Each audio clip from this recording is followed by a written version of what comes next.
All right.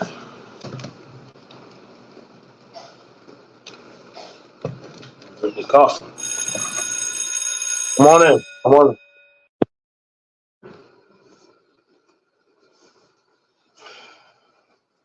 It was incumbent upon me that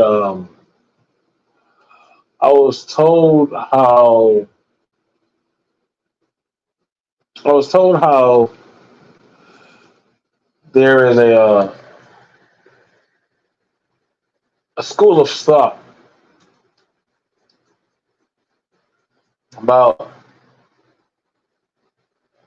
coping and protection and all kind of other bullshit that I hear being echoed out here in in certain spaces.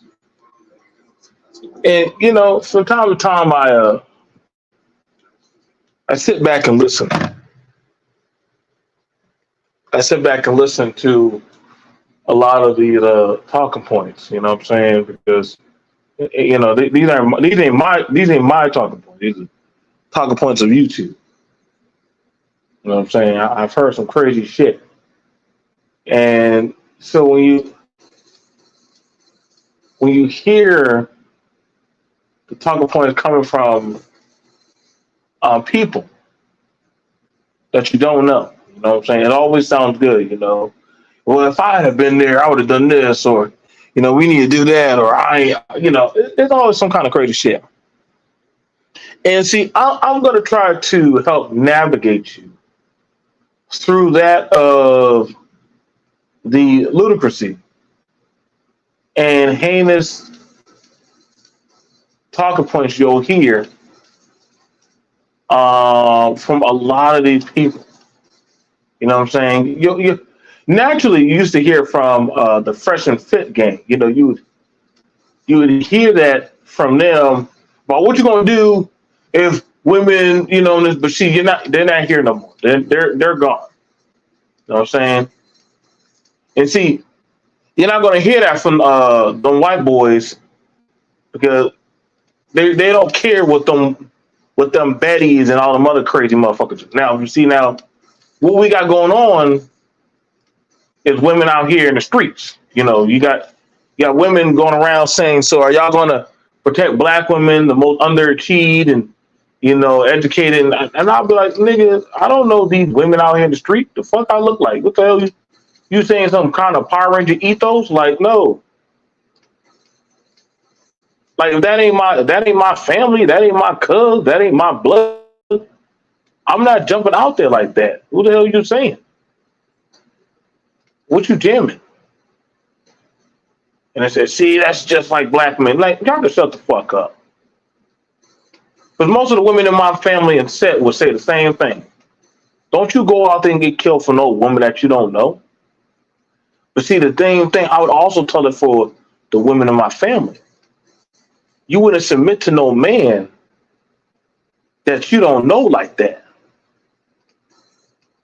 But see, there's an ongoing prerogative or trajectory going on in these talking points of spaces where the have and have nots have been trying to sell ideals and narratives around. See, I don't ever believe motherfuckers who come around talking about how they the good guy, the bad guy. BMP is not a good guy. I'm not a good guy. I'm not no fucking good guy. I'm just a guy. Just a guy that's just been on this earth for a while. I don't. Oh, but I see you with your children and you do this and that. Yeah, my kid, of course. What the fuck? I love my children. I love my family. Yeah, the fuck? Nigga, what the fuck you saying? That don't mean I fuck with you. That just means I'm good to those who are around me. And you don't know what goes on in my household. So you making an assessment of what you want to believe. What up, Deidre? These personified talking points of protection and all this other kumbaya shit that y'all are hearing people are using. Listen, man, those are anecdotal evidence of people that are trying to recruit people to their bullshit. Nobody who is functional goes around just spouting submission. I just never heard. I never heard that type of shit. And you know what I'm saying? You know what I'm saying? I might have heard my granny or you know my mom or certain women like, that's my man. You know, I love him. But most men, they don't really, you know, they weren't really going around saying, hey, that woman, you know, make sure she talk that submission jargon shit. That was just never a thing. So we know that there's this kind of thing. It's like them boys who want to be cops. It's like them boys want to be cops, and the minute they get some type of power, right? They start bogarting and pressing it onto other people. See what I'm saying? They start pushing it out there. Now, another emphasis that you have being pressed out is a woman talking about men that don't protect.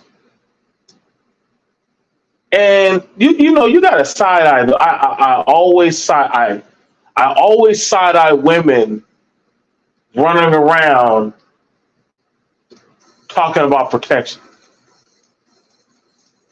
I do. If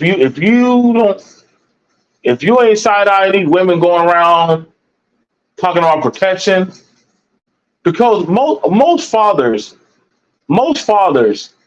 or any man with a woman, she's gonna tell you, why are you going out there jumping in the line of fire for another woman? I'm your fucking woman. The fuck you doing going out there putting your life on the line for other women? Now, for all them other dudes who don't got no woman or don't know these women out here, you can go ahead and do that, bro. By all means, go ahead and do that shit. Listen, bro. I'm not down for no cougar. I'm not down for no MILF. I don't know. Fuck, I look like. Listen, bro. Many men have tried. Many men have died. So, and don't worry. I've taken that walk. I've been that knight in nigga armor. That doggone. No, I'm gonna step up. I'm gonna try to. No, listen. The heart knows what the heart wants. You cannot think it. This is not no Disney movie. This is not no Disney film. We all think about it just by you being the nice guy, that's going to get you some type of jubilee or shit. Like, no, bro. You will get stomped on and you will get the shit kicked out of you by life.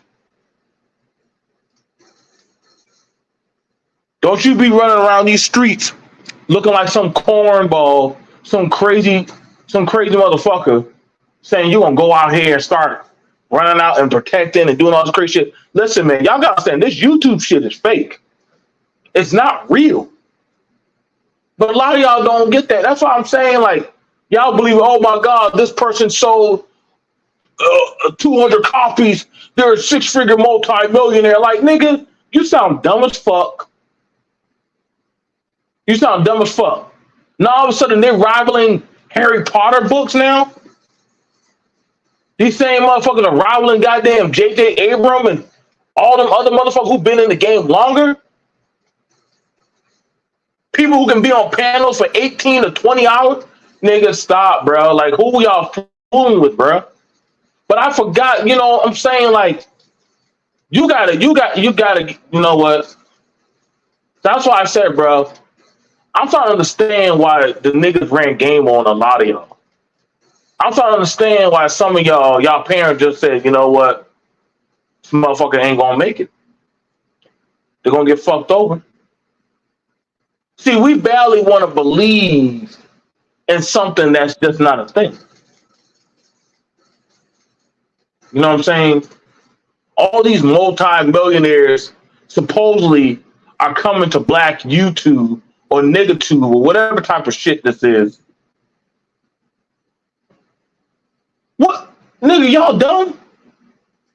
There's no way you can be that stupid. There's no way y'all can be. There's no way, bro. People who I know who are busy running restaurants, who are busy out there selling nails and hair and lashes, cutting grass and all that stuff. Bro, I don't listen, bro. I can tell you right now, dumb people stay busy. They stay working. They don't got no time to be saying all this dumb, goofy shit. They don't got no time to be on. Listen, bro. You mean tell me six-figure people sitting on here doing that? I mean, listen. If that's the case, let me tell you right now. If that's the case, they would be like them boys like Destiny and Kai the Can and all them stuff. Listen, boy, them motherfuckers. You will see where's their sponsorships at. You're not gonna tell me you making six figures off of without no damn sponsorship like that. You're not gonna tell me you making six figures without no damn sponsorship. That's how I know, like, the Negroes don't know what the fuck money is, bro. They don't. But they know how to run a home. Majority of people that be talking about a home have either a failed household, a failed marriage, a failed goddamn relationship with their baby father. These niggas ain't got their shit together. Some of these women out here selling that damn coochie box on the goddamn book. Talking about female empowerment and shit. Bitch, get out of here with that shit. Fuck you on some female empowerment. You know what? But then again, you got the same niggas out here talking about they high value, but they can't even get a lawyer for their own children. They can't even get their kids for the goddamn holidays or some shit. All of this, why y'all keep beating up on them? Why y'all keep talking down on them? Come on, jawline. And let that set in. I'm in a space where black people talk about the family, but then talk shit about the family and say that literally that ain't shit. But then they talk about protection, submission, the Bible, Jesus, and all kind of fuck nigga shit. These niggas, like I said, bro, these niggas are crazy.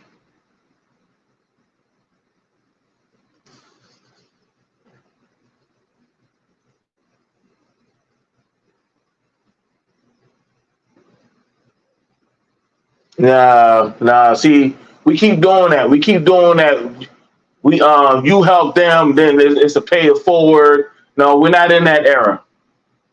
Y'all gotta wake up. Y'all gonna have to wake up, man. I hear that a lot. If you would do that, somebody would help you. Listen, we gotta stop doing that right now, man. First of all, my grandma don't even go out like that. I know my grandma don't even go out like that. I'm not saying I'm not a respectful person. I have helped somebody get a can of tomatoes off a shelf. But we're not going to. I always hear that deflection of, "Hey, what about your daughter, bitch? Worry about your fucking kid. Fuck you, worried about mine. What about your son, nigga? When the last time you got to talk to yours? Hey, don't you got a white woman you're married to? A white woman? The fuck? Don't worry, my household is good. My family good. I'm not over here trying to I'm not over here running around trying to play Captain Nigga America. That ain't my cause, no. Y'all need to stop this foolishness like we out here saving lives and children and babies and shit. No. That ain't y'all can that's what I said no. Think of the elderly shopping in New York. That's a New York thing. I'm in South Carolina. I don't got nothing to do with the New York shit. I don't got nothing to do with that. That's a New York thing. I can't help y'all with that. Are black people up there watching out for their elderly? Y'all need that's a regional thing. That ain't got nothing to do with the South. See, I can only be accountable for what goes on in my area.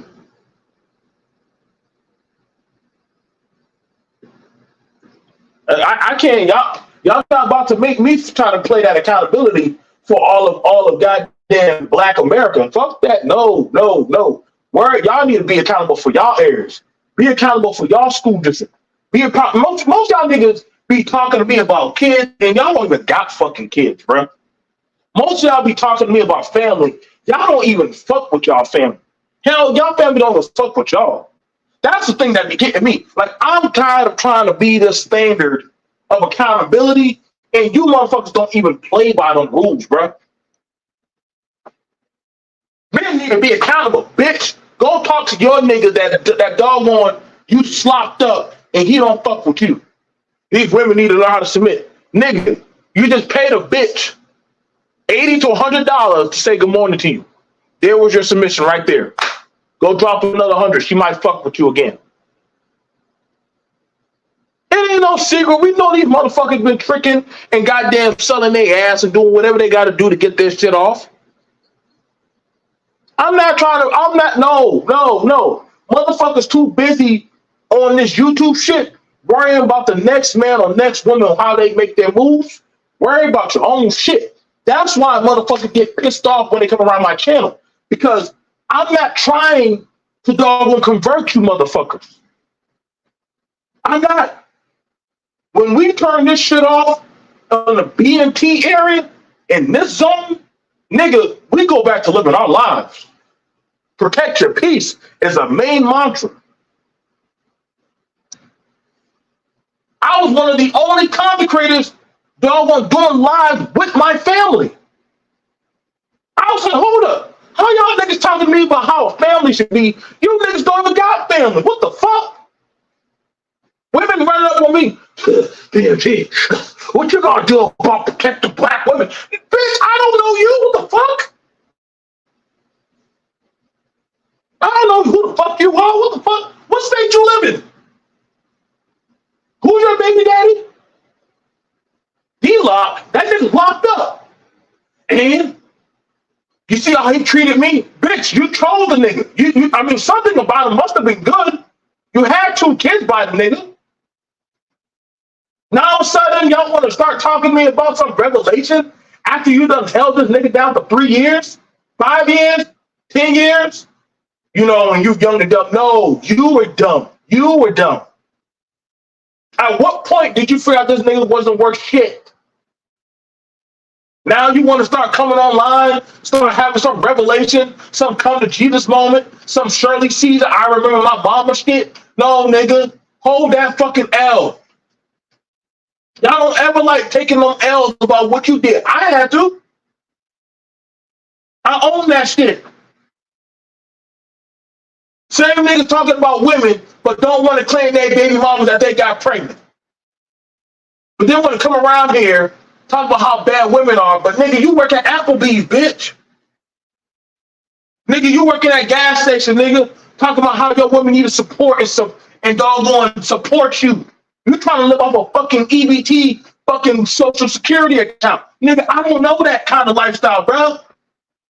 Y'all really think I can afford my lifestyle with 6 people in a household off of an SSI check? You out of your fucking mind. That's why I know that. Listen, I know some of y'all are used to begging y'all women for a fucking allowance. Nigga, I don't know what that's like, bro. I don't know what that's like. I don't. I couldn't imagine that shit. Y'all get mad when y'all hear men talk back to their women and say, hey, kill that shit. Oh my God. Oh God. He must be an abusive man. No, he's a fucking man. That makes it sound like men and women don't talk shit to each other. Get your fucking seedy color purple ass out of here, man. That's what I'm saying. Listen, bro, you can't fool around with these crazy motherfuckers in here, man. You gotta be careful what you say around these people, man. You dealing with the kids that didn't pass Sesame Street. That's what I'm learning. Like, a lot of these motherfuckers did not make it past Sesame Street. Yet they know everything about what men and women should be doing, bro. Like, y'all been watching too much Power, Empire. I don't know what the fuck y'all been watching, but it's not real. It's not realistic. It's not. It's not. There's no way. There's no way. And what's scary about it, motherfuckers actually believe this shit, bro. People actually believe this shit. That should be getting at me. Motherfuckers trying to hold me to a standard. I'm like, the fuck? Where do you do this at? You can't hold me to no standard, bitch. How are you gonna hold me to a standard? You didn't. For you to hold me to something, you have to put me there. Now, you didn't put. See, that's the scary thing about it. You had to put me in a position, and that pisses off a lot of people. It's the same way how a lot of men be trying to tell women what the fuck to do. How you gonna tell that woman what to do? You didn't put her in that position. So you can't check a woman that you did not put her in that position. But I get a job, you're gonna have to quit your job. Nigga, are you dumb? Are you crazy?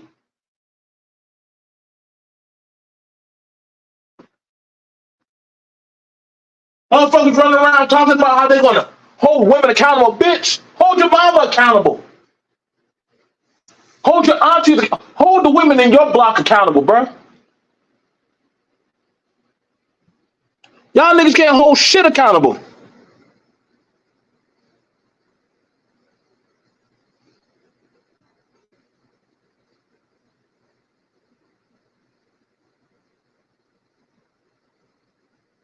You can't play the. Yeah, that's what I'm saying, man. Like I've been hearing the most craziest stuff said around here.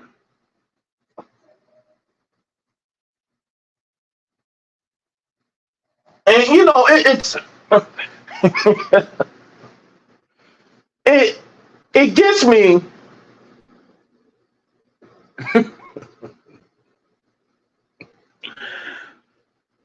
It gets me because it gets at me because you'll have it where to some people, right? Some people have been trying so hard to hold a candle to me about what I should be doing, right? I had men come to me, right? I had an old nigga, there was an old dude, OG J Speed, this J Speed nigga, this nigga that lives in Cali, nigga got some shitty ass looking goddamn household, but he happy because he was on Martin, he played on Martin one time in his life, or whatever type of shit. Nigga saying he doing kung fu in the background. Got homeless people living all in his house. But this motherfucker, he got happy because I took a picture. I took a picture of a friend of the family, right? Who is homosexual. Why would BMT have a homosexual in his house? I don't know. Probably because the motherfucker dude is a goddamn great bartender, makes great liquor, funny, good at playing Uno, and is a great human being. What kind of heterosexual man allows homosexual around his kids? And I'm like, okay, so let's take this into concept. You got an old nigga that came from a timeline where niggas were walking around, skin tight boots, getting perms, goddamn going around, having their shirts open, doing crack and heroin, and they want to talk about homosexuality when literally their era had the most homosexual pass around. They thought the only way you can get the gay disease, well, that's what they call HIV, the gay disease. But this same old motherfucking Negro is coming to me when literally this same dude is some have chicken fried country fried nigga talking to me about black empowerment. Nigga say he going to Africa. Nigga hasn't left yet. Oh yeah, we definitely going here with a lot of y'all. But I've sat down and listened to a lot of y'all dumb motherfuckers for a while. I'm honestly, I was like, damn. Sometimes I replay back some of y'all shit. Sometimes I just replay back some of y'all shit. Because I'm like, there's no way this nigga can be that stupid. You got niggas running around talking about how they're the first people in America, some shit. And I said, why don't we're the Blackfeet Indians. The Blackfeet Indians. What? Yeah, they hide our history from us. We're the Blackfeet Indians. Bitch, you don't even know who your fucking governor is. But now you all of a sudden you know that you some Aztec Indian Aboriginal warrior nigga. I'm like, what the fuck?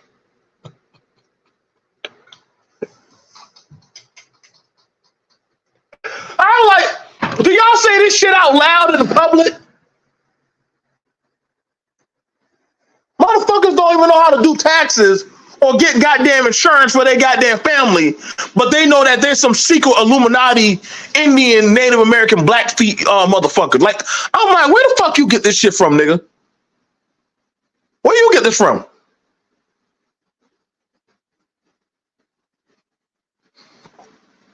I don't know how I got into an argument 2 days ago. It was some crazy. It was a pastor slash preacher slash poly priestess sexual shaman girl. She's a preacher, but she also heals your vagina or some shit. And I'm like, wait, what part of the Bible is this shit in? You wouldn't understand. You're a man. You know God is a woman. I didn't know God had a sex. God always was a woman.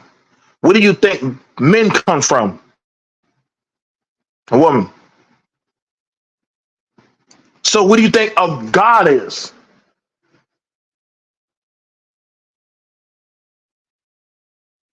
A ghost. Typical man, you can't handle the truth that that women are the superior race. I'm like, man, if you're the superior race, then why were y'all slaves? Why were y'all slaves? How are y'all the superior race, but y'all were slaves? Not too long ago, y'all were raping about being sold and sex trafficked and raped and all kind of shit. But now all of a sudden, y'all some superior ninjas and shit that could have powers and shit. Like, bitch, what are you talking about? How are you a preacher? Like, and that's it. That's what I work. They should have never gave y'all. They should have never gave y'all Negroes Christ. They should have never gave y'all Christianity, because now y'all having these goddamn church orgies and shit where y'all talking about that y'all some poly super pastor. You know, you got Kurt Franklin out there getting on wires and shit, doing flips and stuff. I ain't never seen this shit before. You pulling out goddamn Yu-Gi-Oh cards and shit and reading to us about the blood moon of Dagon. I'm like, is this Lord of the Rings or where are you getting this from, bro?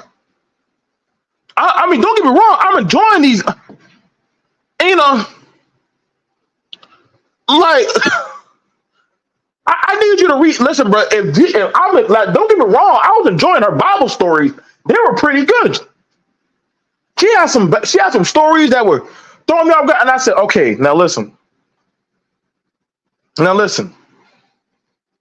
Are you sure God is a woman or a man? Yes. You understand it. Your mind cannot handle it. I'm like, no. I'm just asking you. I'm asking you. I'm trying to take it into account. I said, okay.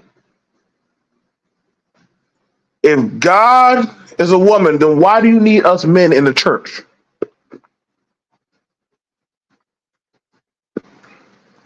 Because God is calling y'all back. No. You don't need us in the church. You have the church now, baby. What you need us for? Hell, what do you need us for? Tyrone, sometimes I don't know why, but the most interesting people come to me.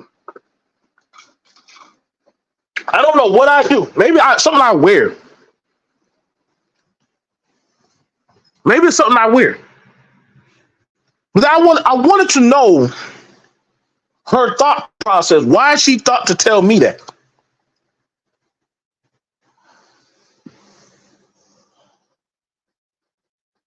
I said, you have the right to believe in whatever you believe in. You, you a pastor? Yes, I am. Who ordained you? God ordained me. No, no, no, no. That's not how it works. No man can ordain me. Yes, you have to be ordained. You cannot marry somebody, ma'am. I want you to understand. You cannot marry somebody, right? Or you cannot. I mean, you could always have a church in your house. That's fine, but you can't do no. Listen, if you do some stuff without your license, they can lock your ass. They can get your ass. You do know that, right? You got to go get a license for that.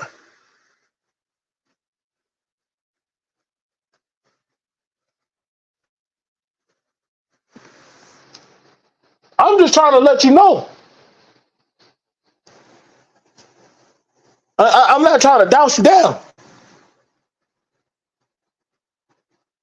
Now, as I sat there, she said, "Well, God cursed man." Well, he cursed you too. What are you talking about? Man and woman both got cursed. Did you read the Bible? What were you reading, baby?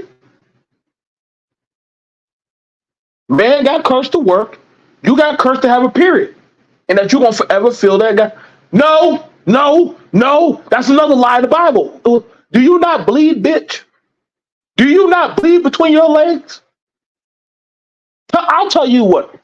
You speak to your coochie right now and you tell that damn coochie, don't you ever bleed again. And I will believe and I will fall on my knees and my face and I will serve you to my last dying breath. She said, do not challenge the spirit, man flesh. I said, oh my God, I've never been called that before, man flesh. I didn't know if I was offended, if I was being disrespected. I don't know if I was being talked down on or being uplifted. Man flesh, that was a new terminology. Man flesh. The fuck?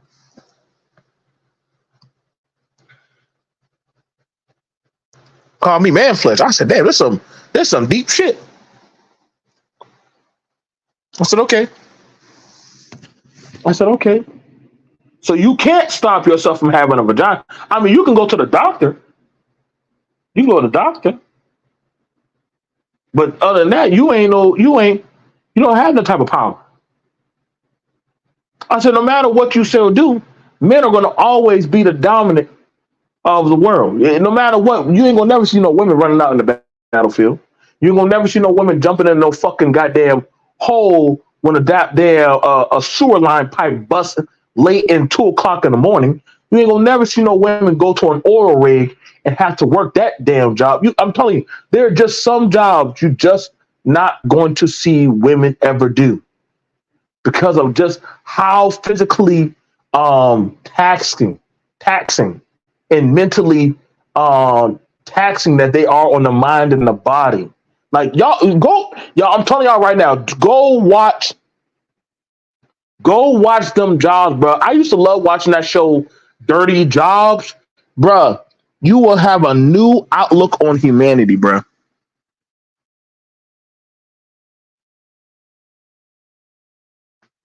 Like I said, listen, bro. I get my place as a man, and see that's the thing about it. That's the thing about it. What's up, Juju? That's the thing about it where I get really tired and pissed off at a lot of these channels and shows because it's like this man and woman beef thing is fucking for the birds, bro. It's these fucking weirdos that be jumping online, be trying to have this man and woman beef shit. Listen, bro, y'all ladies, y'all got it, bro. Y'all, you got it. Yeah, they got Israel, we got female soldiers too.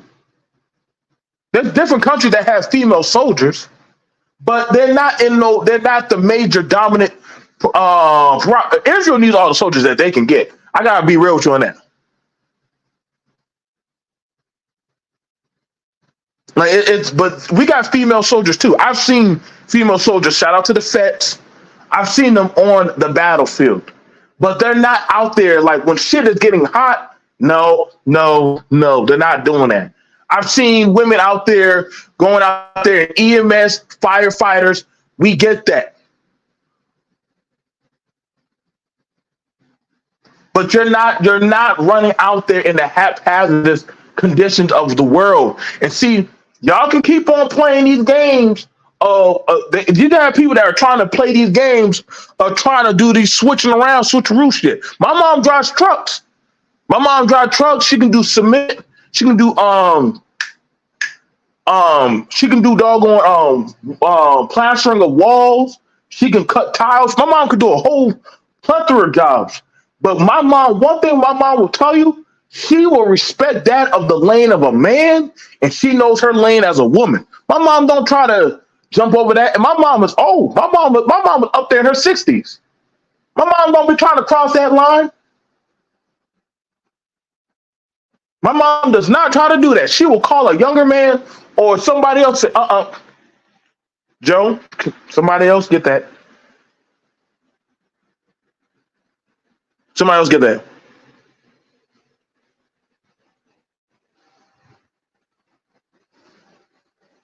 That stuff right now. And don't worry, Juju. I'm gonna cover that shit tomorrow. I'm gonna cover that shit tomorrow. But that red pill shit done fucked up a lot of young boys already. These young boys are already done been turned out mentally and psychologically and physically. And I told y'all we should have canceled that shit when we had the chance. And anybody who runs that red pill shit, y'all now want to see just how mentally destroyed these young boys are now. Any man that's trying to run that red pill shit, they are destructive op towards anything that is progressive for men and women. And the women. If those women are running that shit too, they don't give a fuck. They don't give a fuck. I just heard some boys talking about how they hate women, but they love transgender women. That they love being red pill. I'm telling you right now, that shit is a setup ploy to destroy young men. I'm telling y'all right now. See, nobody wants to care until it hits home to y'all.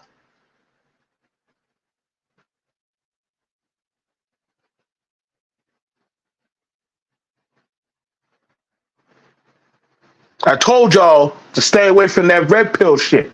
Let me see if I can grab that video. I'm gonna show y'all a little something. I'm gonna see if I can grab it for y'all, boy. That shit had me flip the fuck out. I told y'all that red pill shit. Don't worry. Whatever president is coming around next, if y'all don't think they're not gonna touch that shit, they're gonna hey, that shit gonna get answered to next cycle. It's definitely gonna get touched. I told y'all that shit should have been left the fuck alone. It was fun when it was trolling. It was funny. It was funny when it wasn't serious. But now it has just become some type of hate hate anthem or some kind of crazy shit. You know what I'm saying? Hey, listen, bro. I told y'all. I told y'all, man. Y'all should have left that shit alone, boy. Y'all should have left that. No, too late now, bro. You gotta just let that shit go. Whack, y'all fucks with you, but that shit, it ain't nothing that you can literally. It ain't nothing to really wanna deal with.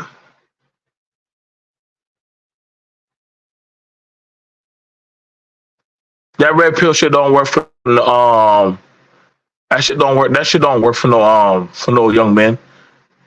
Let's see, where's that shit at, boy? Where's that shit? That shit had me.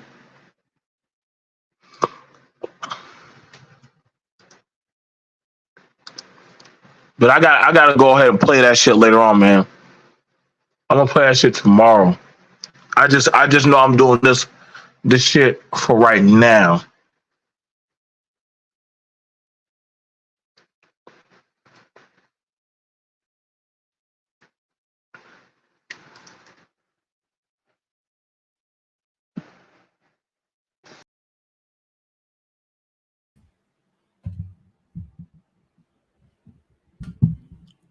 All right, 1, 2, 3, 1, 2, 3. Let me know y'all can hear me. Let me know y'all can hear me. So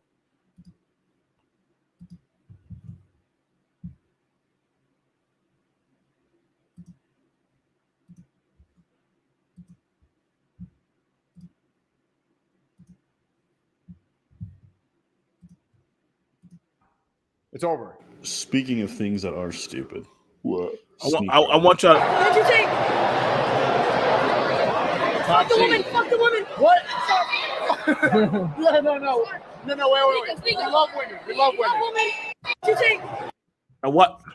And let's be honest. I want y'all to listen to what these little kids. These kids are like 9 and 10 years old. I told y'all that this shit was gonna go bad, bro. I told y'all. And see, y'all black men that run around with this shit, y'all just need to shut the fuck up and fall all the fuck back. Talk about something else that nobody give a fuck what y'all talk about and circle jerk about. Talk about child support. Talk about crack. Talk about rap battles and shit. Nobody want to hear about this red pill shit, bro. Y'all gonna get y'all asses hemmed up. I'm gonna show y'all. Just bear with it real quick. The red pill. Watch what happens to this white Mexican. speaking of things that are stupid, What? Sneakro. What'd you say? Fuck the woman. Fuck the woman. What? No. Wait. We love women. We love women. We love women. But not like transgenders. Yes, sir. We love everybody. Max Stallion. Y'all see that? They got these little boys running around saying fuck women, fuck women. Y'all can't, I don't know, bro. Y'all can't blame this on that rainbow flag. I mean, that rainbow flag, they got their demons. But this right here, boy. This right here, boy. Y'all did, hey, that red pill right there, man. That right there, man. You know, y'all want to bang that manosphere flag? Y'all want to bang that manosphere flag? I know that is sad. Listen what these boys are saying. Très rapidement, mon ami. Yo, j'étais pas prêt. I was not ready for that shit. That shit. In case you're wondering what the average Sneeko fan looks like. That shit went. What have I done? Can I get in the video? Fucking talk. Can I get in the video? Yeah. Talk to him. Yo, what's up? It's just funny. I encounter fans all the time. I don't think I've ever encountered anyone below the age of 14. Or screaming stuff like that. No. Anytime anyone's ever approached us, it's always been very calm and cordial. Very, very calm and cordial. But just imagining seeing my fans and that's what they yelling. You want to see what his response was to like? Sure. They are children and obviously joking. This is how I was at 12. But if it sounds egregious to you, blame the rainbow flags in their classroom. I'm telling you, bro. This red pill shit got boys running around saying fuck women, but not trans. They turned out the boys, man. This shit got boys they got boys hating women, but chasing around tranny booty, tracing bussy around. Y'all men that preach so hard about women so much on y'all panels, y'all done turn these boys gay. These boys sitting right here smiling. Yay! Daddy, social media daddy, did I do good? Did I do good, social media daddy? I don't like women. I like transgenders. They're cool.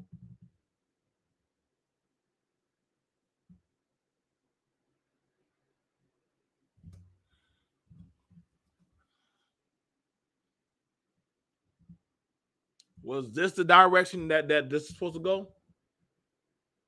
Was this the direction that it was supposed to go? I'm telling you right now. Listen, I'm telling you right now. Next presidential election, you better go scrub your social medias from that shit. Y'all got these boys out here. They done. They done. This is what they want. They sit there smiling. These little effeminate boys are going around smiling, saying they hate women. They happy. They like their Andrew Tates. They love Andrew Tate. They love their Sneakos. They love their red pill. And look at it. Got the little black Mexican boy or black boy right there. Got the little white scrawny boy right there. Listen, man, they're gonna be happily going in the gym. They got their bromances and shit. And they say fuck women. But not transgenders. We like them. I want to make sure y'all pay attention. Fuck the woman. Fuck the woman. What? Fuck the woman. Fuck the woman.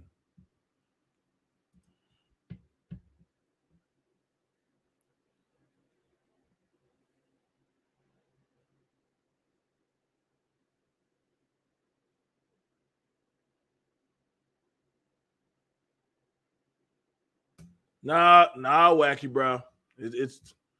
I get, you see, wacky. And you know I'll drop the link so we can have these conversations, bro. You know I'm down to have these conversations with you. Spiritual, I'll have the conversation with y'all. You know I can do it.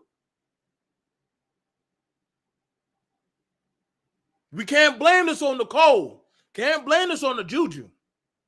Can't blame this on Jay. I know y'all want to blame this on Jean, but Jean, for what, she was laid up in her bed, eating her goddamn potato skins, watching goddamn Why A Maiden's Tale. So I can't blame it on her. I tried. This man right here, he's smiling. Oh, gee golly. Whoa. These are y'all fans. They said fuck watching Power Rangers. They want to be the Red Ranger. There is nothing y'all can say. These boys are happy going around hating women now. If this is the awareness that y'all that this type of mindset wanted to bring men to women, hey, mission accomplished. Y'all have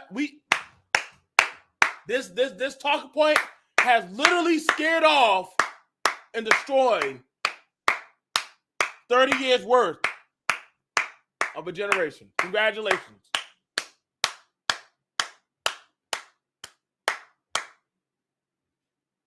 No. Let's continue on.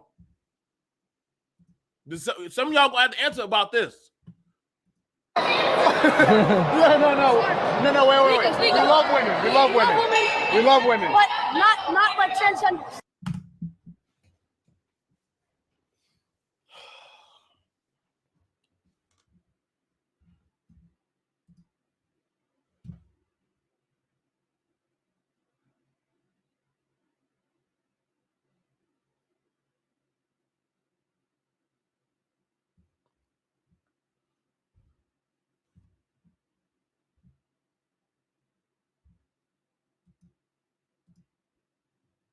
But not the fuck the women, but not the transgenders. Hey, bro, y'all.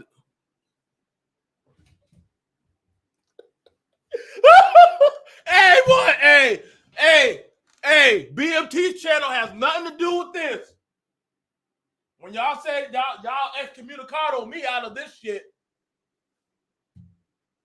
we don't got them problems over here. We don't got the problems over here. Y'all have them. We making real men. We making real men. Ain't y'all manosphere? Ain't y'all the manosphere? Ain't y'all with banging hard for Andrew Tate? Pearl? Fuck the woman. Fuck the woman. What? No. Wait. We love women. We love women. But not like transgenders.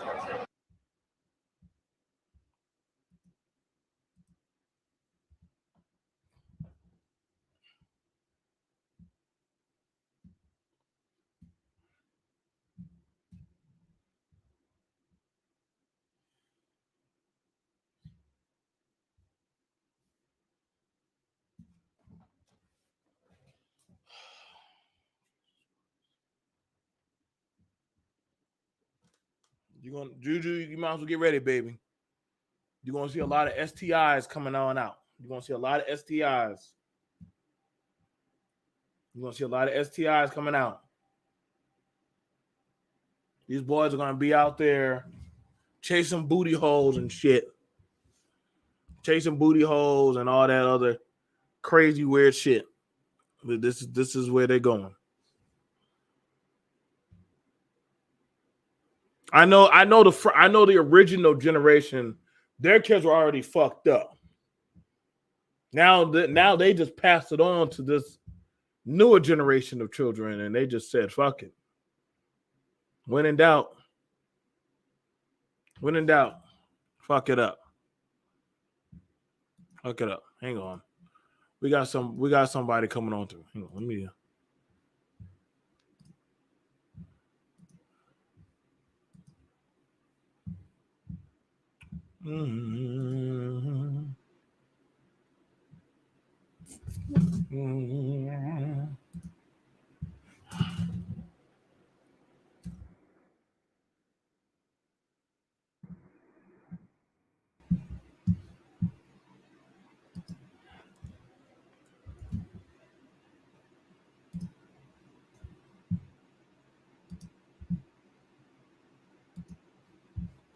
All right, there we go.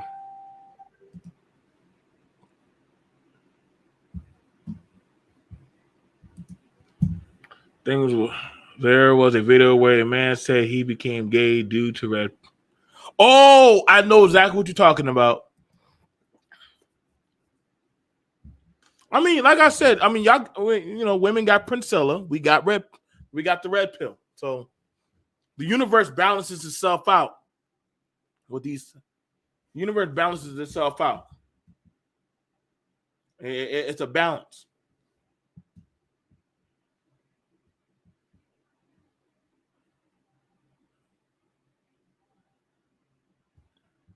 It's a balance. I mean, honestly, I don't too much trip anymore. I'd be like, hey, I don't know why people flustered. I mean, hey, that guest better show up. They said they want to come on up. They better come up. Make sure you check your mic. I'm waiting for somebody that they're supposed to be coming up.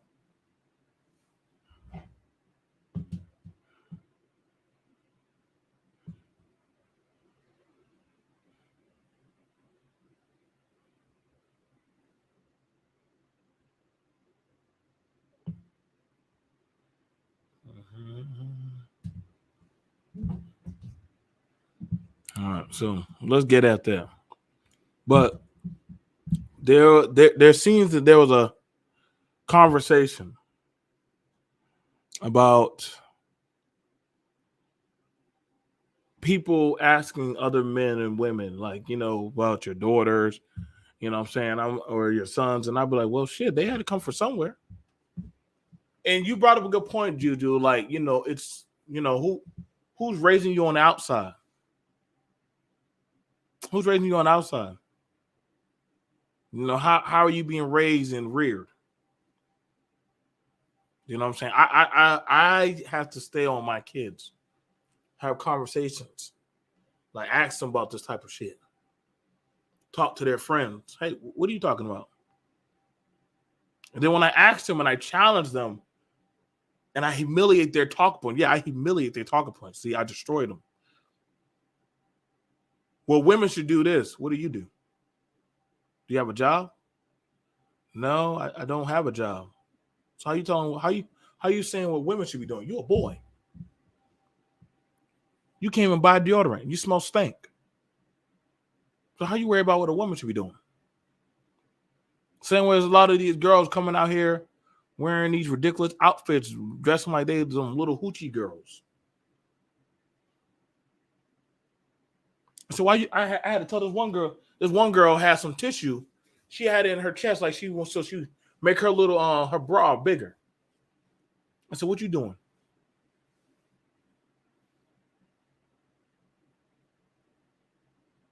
I said, what are you stuffing tissue in there?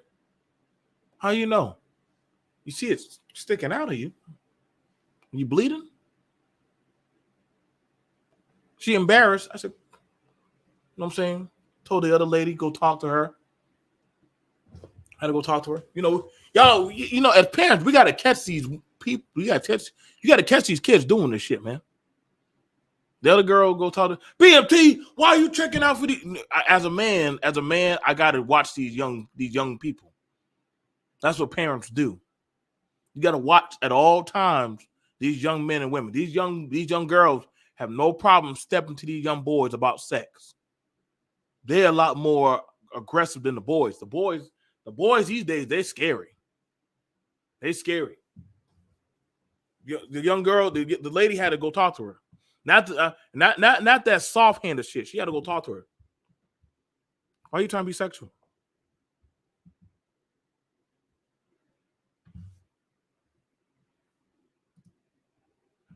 Some people think that their kid dressing like that's it's good. It's horrible. Yeah, it is horrible. You putting them out there. You know, let me see what the fuck taking so damn long, man. You wasting my fucking time.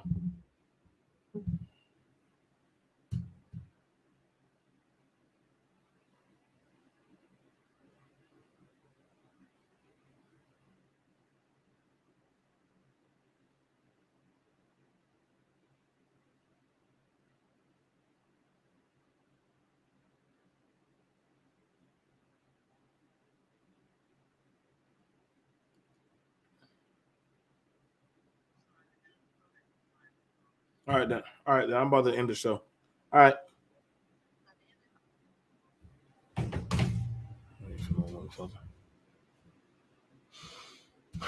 You know, the parents got to choose the bag. You know, some people, Sally, have no problem pimping out their kids. Some people have no problem pimping out their kids. They don't have a problem doing that. I try to tell, like, when I see women jump online and they try to get online or get on Facebook and social media and tell, well, y'all men need to get on these boys. I'm like, so why don't you get on your daughters? Don't come to us. Don't you worry about your children. If you raise your children the way they need to be, guess what? You ain't got to worry about all that shit. I can't control other people's children. I can control my children. And I stay on them. That's not my job to try to, oh, well, they need to do this, they need to do that. No. Same way as I don't try to control other women. Listen, Juju or Nicole or any woman could see me in the street and I say, hey, cover yourself up. Juju could be right there across the street. Man, fuck you. I ain't got to do this shit. These are mine. Do what the fuck I want to do. Huh! Manosphere.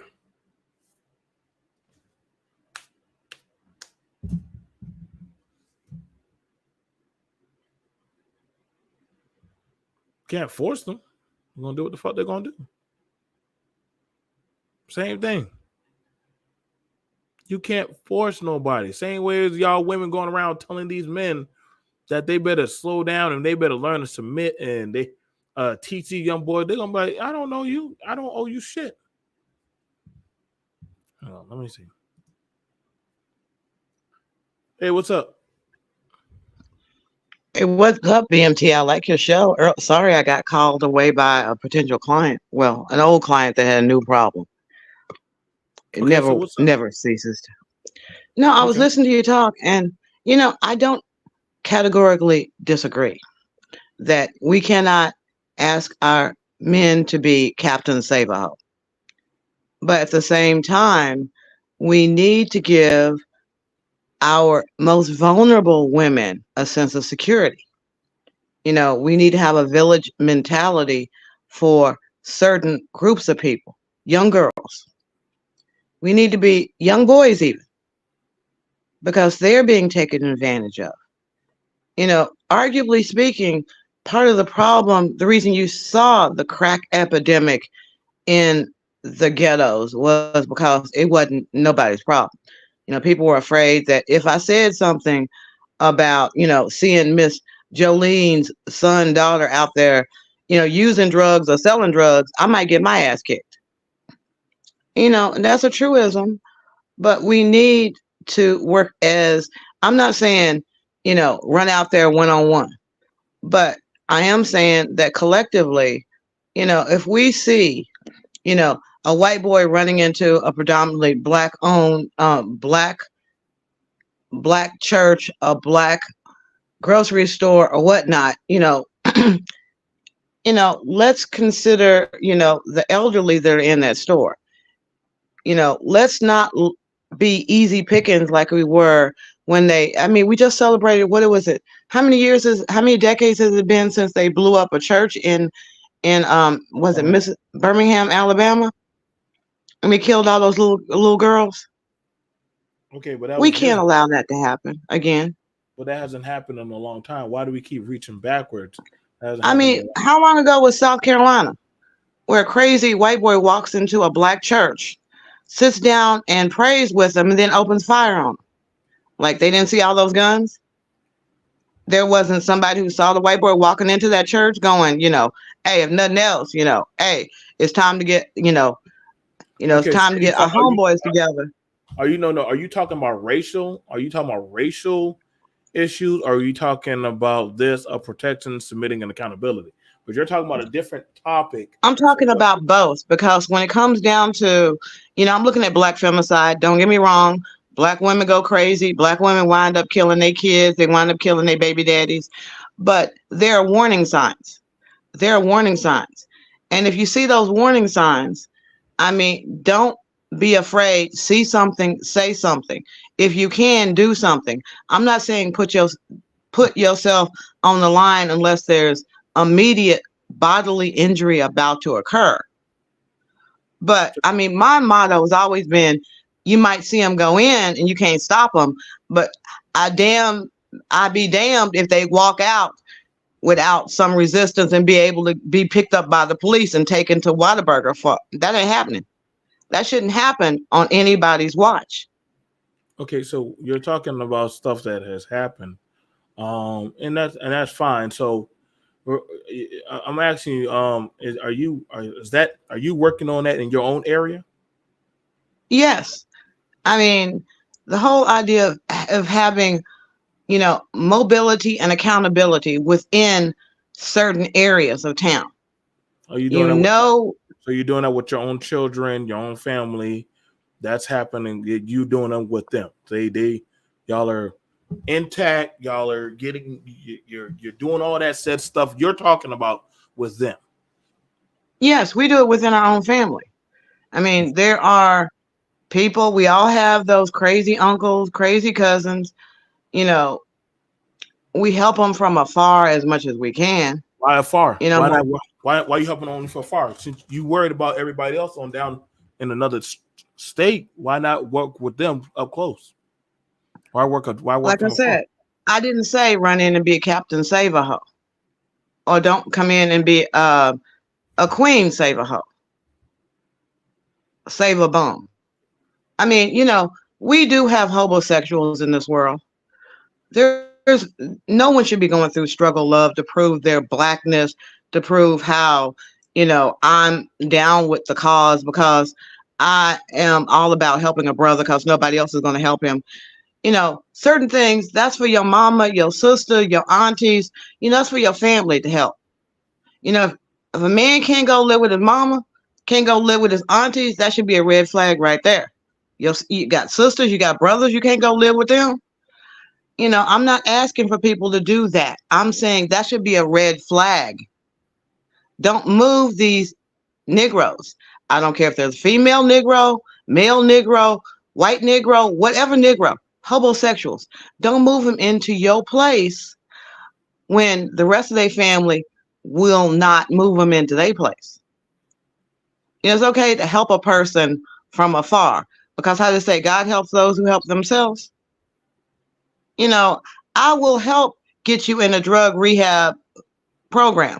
I have literally gone and driven my cousin and her kids to a homeless shelter that had set up for her so that it was very clearly understood. The police told her, you can either leave with your cousin, or we'll go to her mother's house and pick up your kids and take them to foster care, and we'll take you to jail.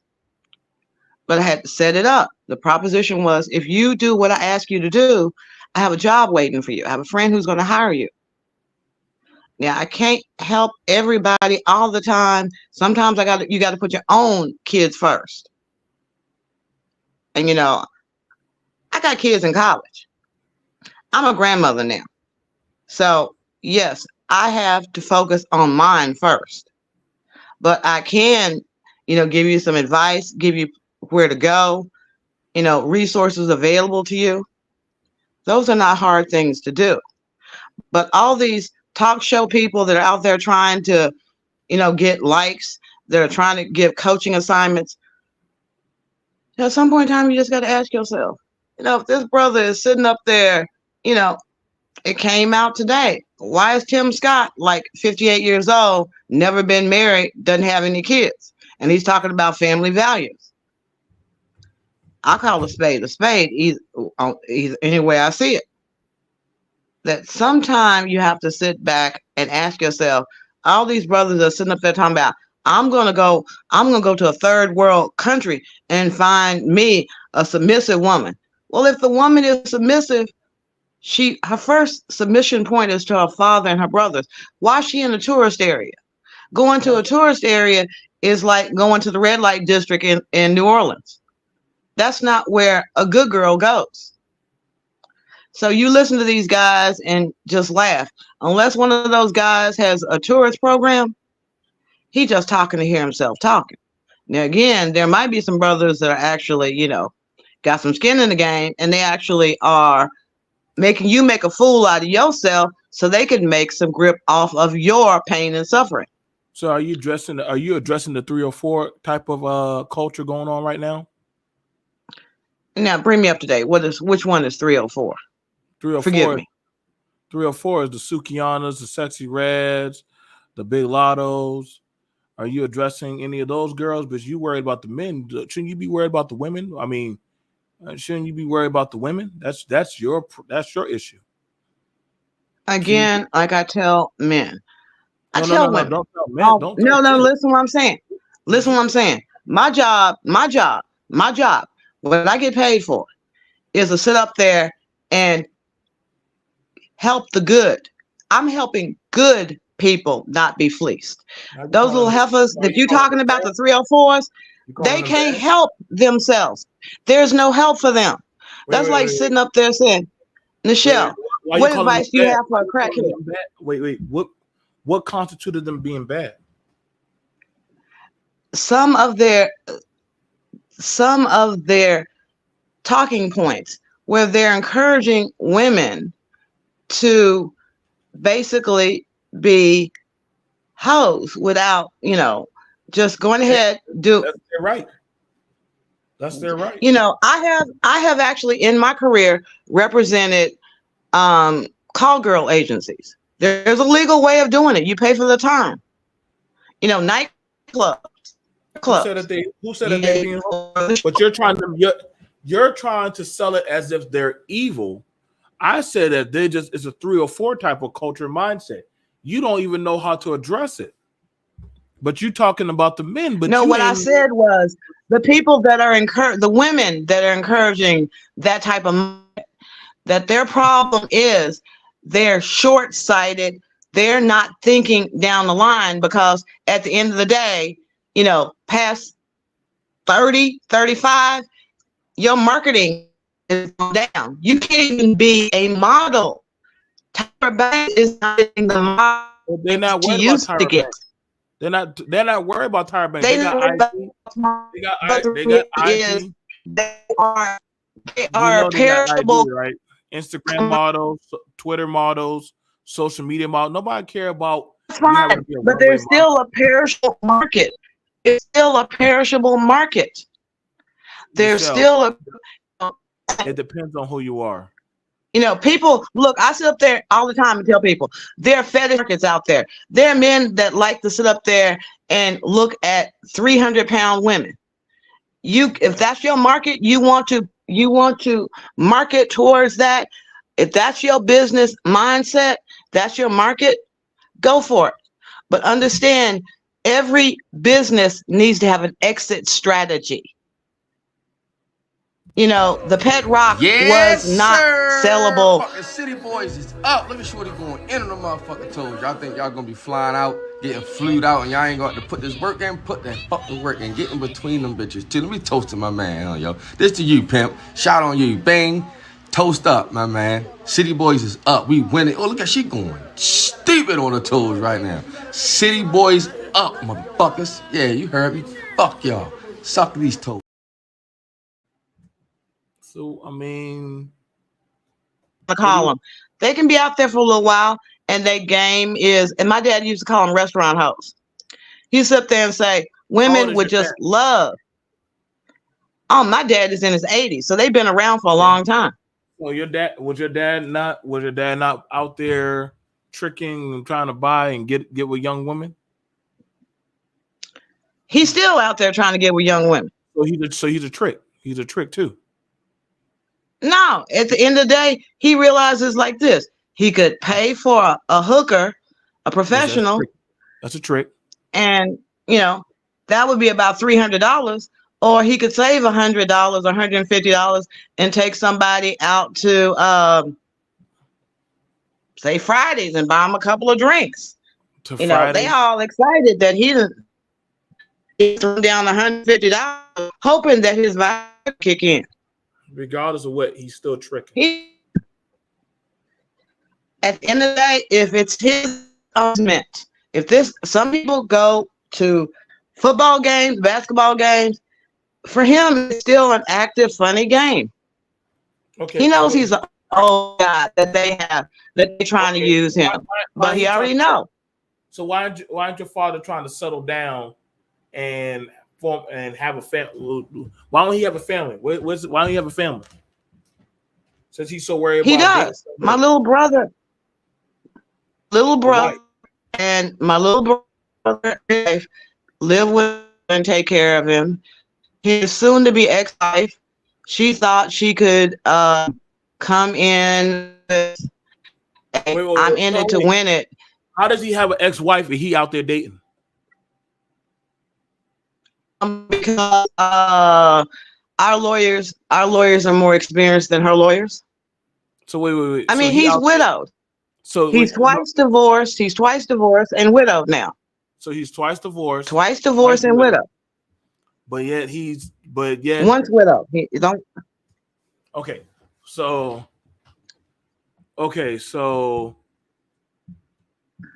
I'm trying to get it. So okay, when his wife died, like 35 years died, he ran into his college sweetheart who was divorced, and he thought it was kismet.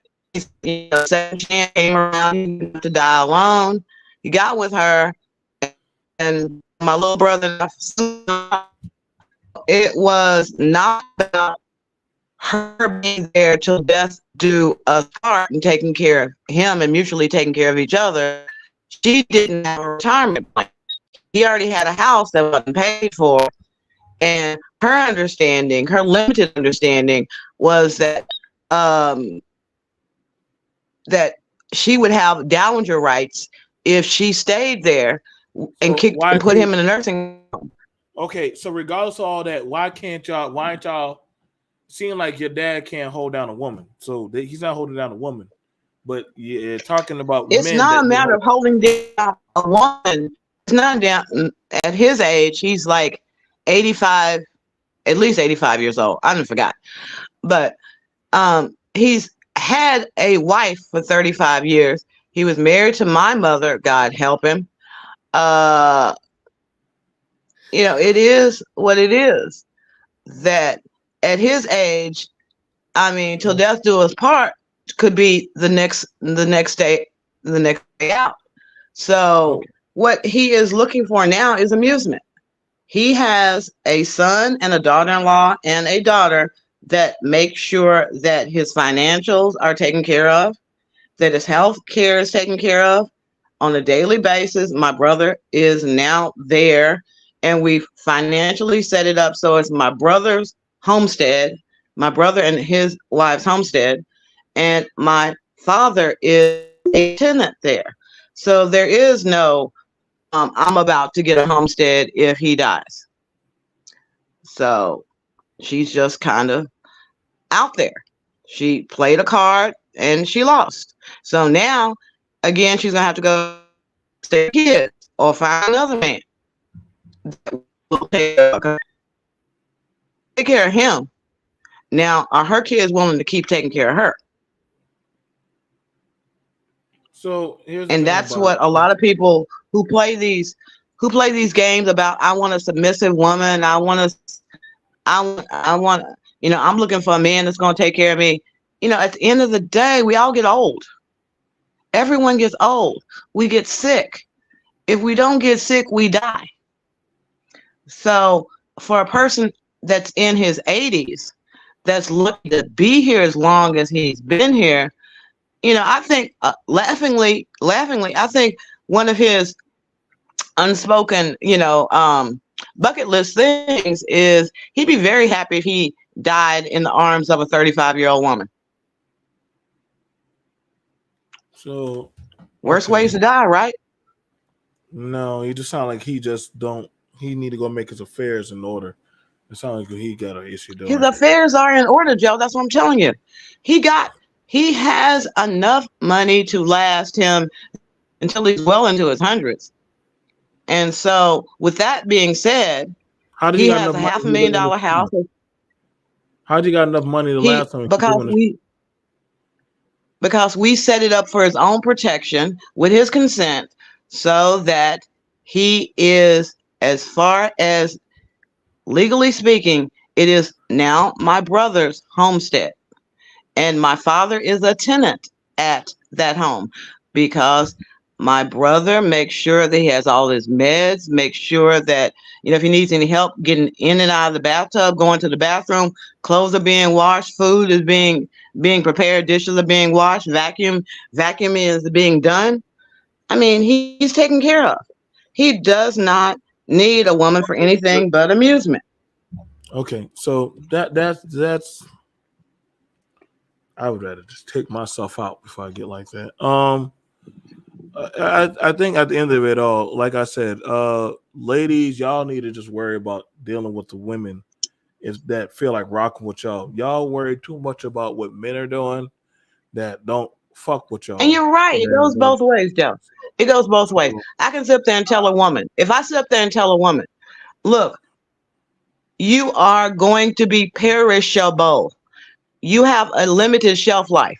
Women will come back and say, "Oh, well, look at Kerry Washington." Okay, fine. Why do you say that? Kerry Washington? How is she perishable? Kerry Washington is in her 50s. She's beautiful. But okay, but that's not. Who are you to say that somebody's perishable? Very simple. Because menopause. That if you're looking, as many men are, they're looking for a wife and mother of their kids. They are not looking for a stepmother. There are many men that are looking for. No, we're not. No, there are a lot of men that are looking for a wife and mother. No, they're not. They're not. There are many men out there, Joe. You don't think that there are men out there? They're not looking. They're not looking for. They're not looking for what? They're not looking for no. They're not. You don't think there are still men out there looking for wives? 40% of black men are married. Where are you getting these? 40% black men are married. 40%? From the U.S. Census Bureau, 40% of black men are married. Okay, so that's 40%. Are you just saying that they're just staying married and they're still out there doing whatever the fuck they do? Are they just tolerating? No, I said 40% of men are married. What they are doing as married men. Again, don't forget that 50% of marriages overall in the United 50% of marriages overall in the United States, whether white or black or Hispanic, end in divorce.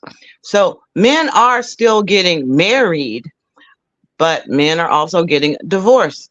The interesting phenomenon is that 70% of Black kids are being born outside of marriage.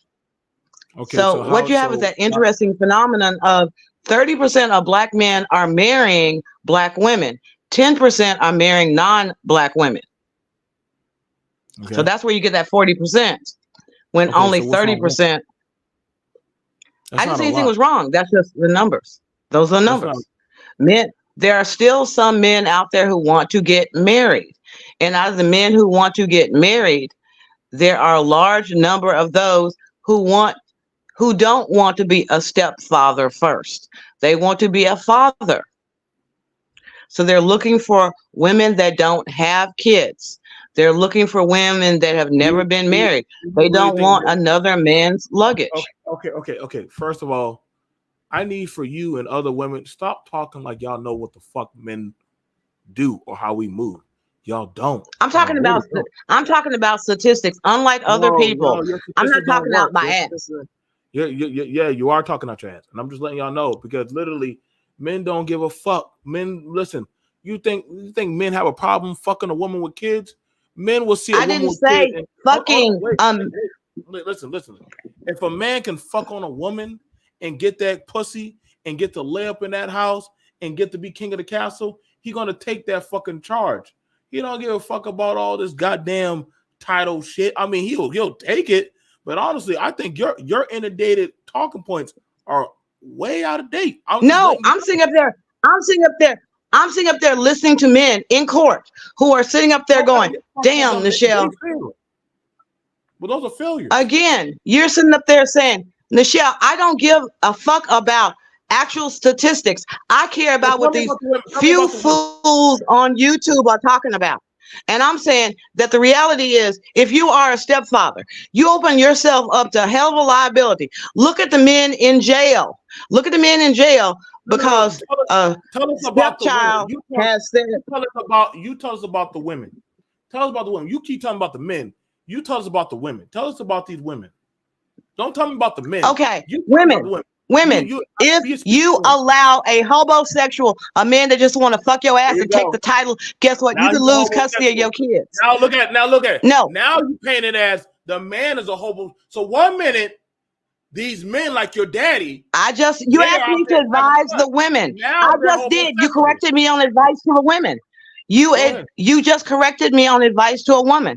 Okay, that at the end of the day, if you get a man in your house that's paying the bills, that's assuming the responsibilities of being a father to another man's kids, and he is being faithful and he is raising those kids like he would want his own kids raised, don't fuck that shit up. Because I see a lot of women fuck that shit up. Why? Because they got to go listen to their baby daddy. That's my kid. They're my kids. Who your baby daddy paying $400 a month in child support? Your baby daddy paying a $2,000 a month mortgage, plus health care. He got all your kids on his health care insurance. If he say your kids are grounded, your kids are grounded. Ladies, do not forget which side your bread is buttered on. Your side of the bread and your kids. Think the bigger picture. Yes, that may have been the sperm donor.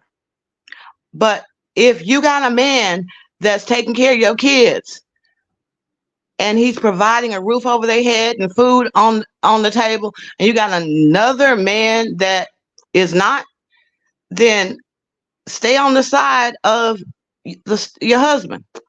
Stay on the side of your husband. If he's going to be your husband in front of your kids, if he's just going to come in there and you roommates with benefits, move on. Because you're not setting a stable environment for your kids. You could lose custody of your kids because you are doing that. Listen, I mean, my biological father was a mofo. He went into court with, in his own words, a crackhead off the street before they were crackheads. And he cleaned her up and brought her into court and said, "This is my wife." So had another friend that did that. So your daddy, had another friend that did that. So your daddy. He went in he went in and got with a grocery store checkout. He was going through a contentious divorce with his wife that helped him make a multi-million-dollar company. And he went into court and said, yo, this cashier is my baby mama. She gonna be home with my new illegitimate child. So I want custody of my other kids because she gonna be home. And my ex-wife, she worked like 12 hours a day. She gone 14 hours. Hold on. She lost custody. Let me get it straight. So you're telling me your dad just showed up in a courtroom during a divorce with a no, they had divorced. I said custody. They had divorced.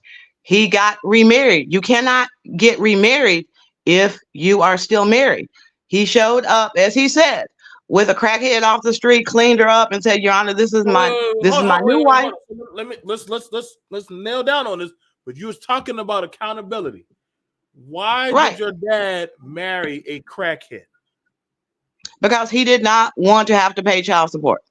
So he marries a crackhead. Mm-hmm. Michelle, do you hear the logic that you're speaking right now? How do you? Didn't.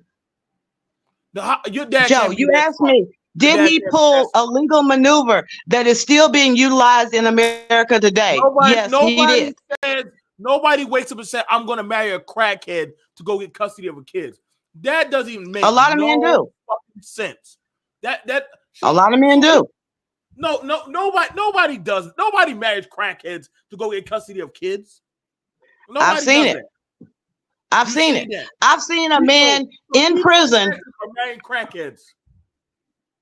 I've seen a man in prison marry. Obviously, if you in prison and this woman wants to be your bride while you in prison for molesting a 15-year-old. How did this man in prison meet this girl? Online. They have pen pals for prisoners. My cousin's baby daddy met a woman through the prison pen pal system, married her, and they filed for custody of the child. This woman. So wait. How do you do that? Wait, hold on. Listen to what you just said. Somebody who's incarcerated. Yes. How are they filing for custody? Because he was put in jail for 2 years. He married the woman while he was in jail. They started the paperwork while he was still in jail. No fucking sense. That makes it may not make any sense, but there are step parent rights. Joe, there are step parent rights. There are parental rights. Even if you are in jail, you still have parental rights until they are terminated. That makes it may not make any sense, but the law does not necessarily have to make sense. I've never heard of that. You did not know that a man in jail still had parental rights. You didn't know that. How can you get wait. So tell me this. You mean, first of all, I'm hearing stories of men, crackheads, and crackhead marriages, which is a bad idea, far beyond my understanding.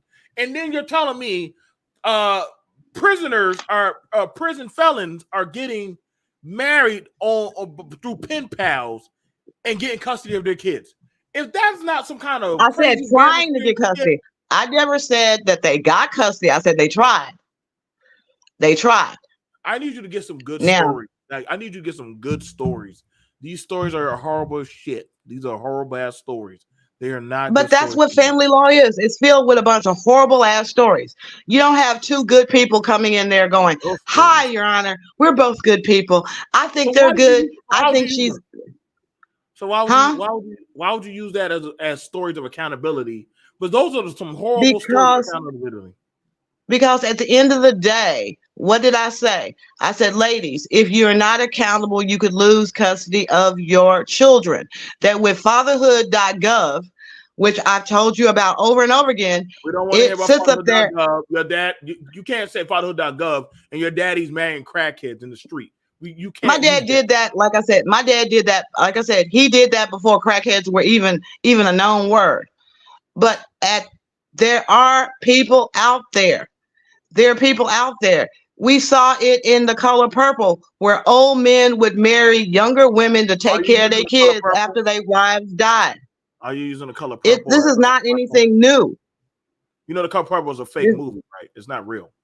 But it was based on real life things that have happened to people.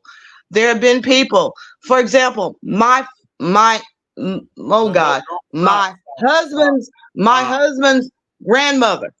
Stop. She had her first child when she was 14, and she was up to date. You no more. I'm coming up to date.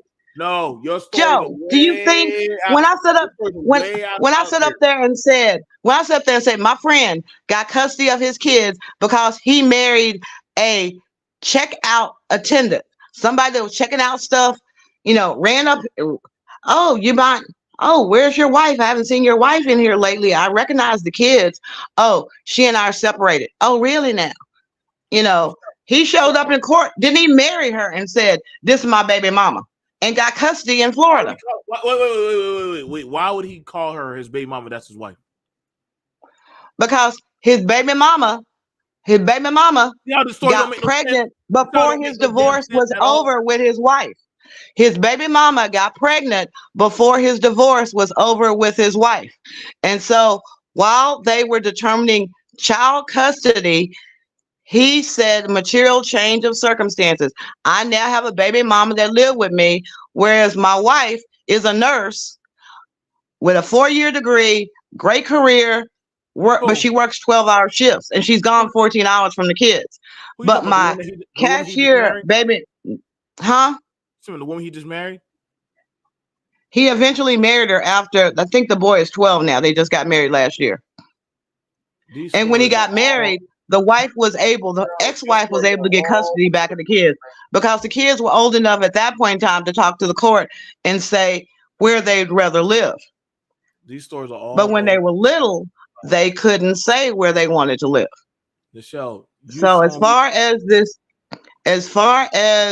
this court was concerned, it was who's this judge? Who is this judge that is so lenient with crackheads, store clerks, and niggas that are showing up with junkies in this courthouse?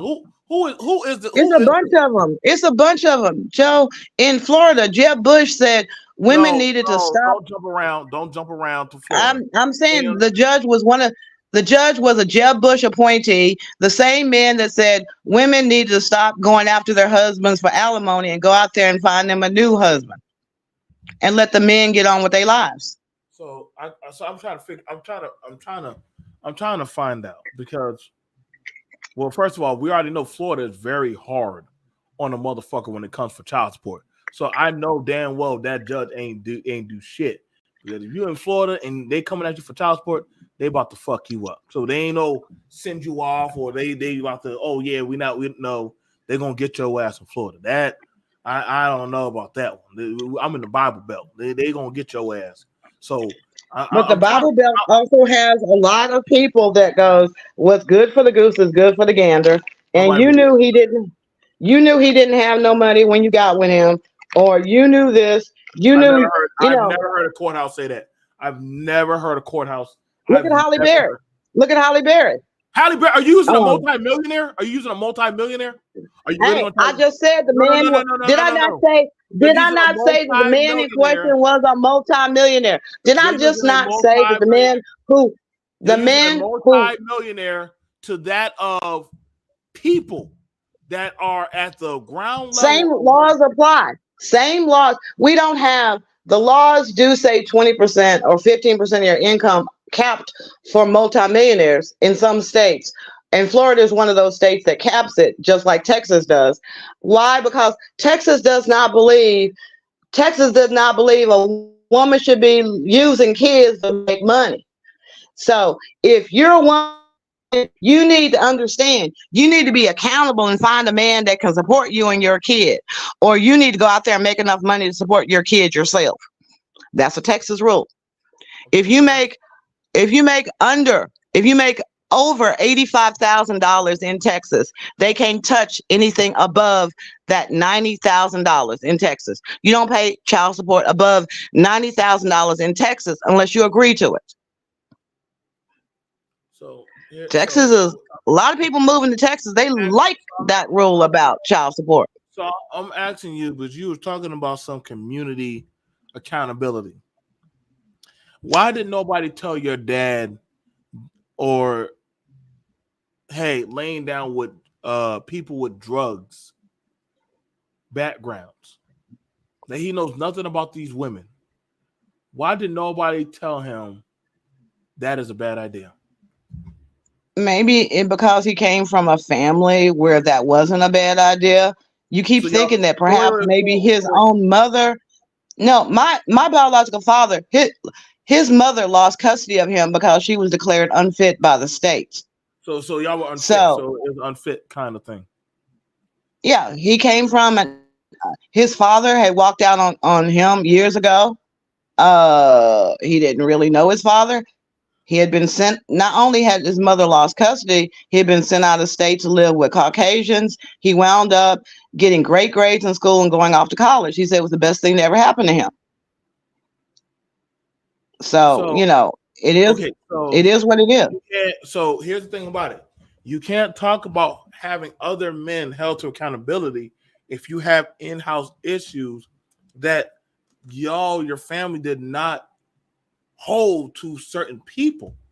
Like that you can't do that in the show. Like you got a But that's whole. why I said during the 70s, I always said 60s and 70s, that there was a lack of community in the Black family. No, That you don't got to talk about. You they don't got were to talk about we. Just talk about your in our. my family. I'll say my family. My father was a product of the 60s.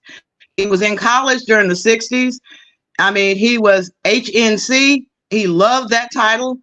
And HNC. his brother was in and out of jail. He was one of those, OGs that you hear people talk about. But his son, on the other hand, is a doctor because there were people on his mother's side of the family and people like me that's always held my brother accountable. That when I talk to my brother, I sit up there and tell him what women are trying to pull on him and how not to fall into those pitfalls. I can't sit up. Men are going to pull you astray in a different direction than women are. I can sit up there. If he tells me, oh, I met this chick and she want me to do that and that. Nope. Nope. Nope. We ain't doing that. Nope. This is the way you try to find out if this is marriage material, because he wanted to get married. Is your brother married? He grew up with his mother and father in his house. As bad as I can say that things were between my biological mother and my biological father, my stepmother and Cleotis provided a stable home environment for my younger brother. Is your brother that happened? Was your brother married? He's married. He's happily married now. Okay, how long did it take him? He got married when he was 37. Okay, that's not bad. Okay, they had dated for about 5 years before he finally pulled the trigger and said, "Okay, I'm getting married." Okay, I mean, but I would say so much that you should focus on, like, you should kind of like focus on like your area, the people, like the women. Now you're gonna have an uphill battle in the show, but a lot of your talk about like single mothers dealing with men these days, they don't care. Like, like it's kind of hard for you to tell that woman how to run her household, and she gonna ask you like, okay, if you're gonna tell me about my lifestyle, show me yours. She gonna ask you like, show me yours. You know what I'm saying? Like, just like me talking to a young brother in the street, he gonna ask me like, okay, if I'm gonna step to him, he gonna ask me, okay, then show me, are you walking in that path? So you would have to actually show them. They want to hear about no 1940, 1970s. They want to hear none of that shit. They want to know either you're going to show me that money, either you're going to show me it is for what it is, or not. If not that, then hey, the difference is, the difference between me and a lot of other people. When people say, "Nichelle, can you show me?" I say, "Do you have my retainer agreement?" Because unless you're my daughter, okay, I don't need to show you nothing. Because I can sit up here in a heartbeat. There we go, everyone. There we go. I can sit up there in a heartbeat. You do not go to a doctor and say, yo, doc, before you tell me how to get healthy, I need to see if you healthy. You dumb bitch. Yeah, You can die for all I care. I would say that to a doctor. Ain't no way no doctor gonna come up to me coughing up a lung and looking like shit and think he gonna talk to me about being healthy. I'll say, get the fuck out of my face. Like, do you realize Dr. A is board certified and she ain't never had no baby? But yet and still, she's living her best life. She don't have no kids of her own, but she done delivered thousands of babies. I want you to know, want you to understand this. You throwing your own friend under the bus about. No, I'm sitting up there saying that she would sit up there and tell a woman, because based on her experience, she has been through more labors in her career than any woman could ever go through.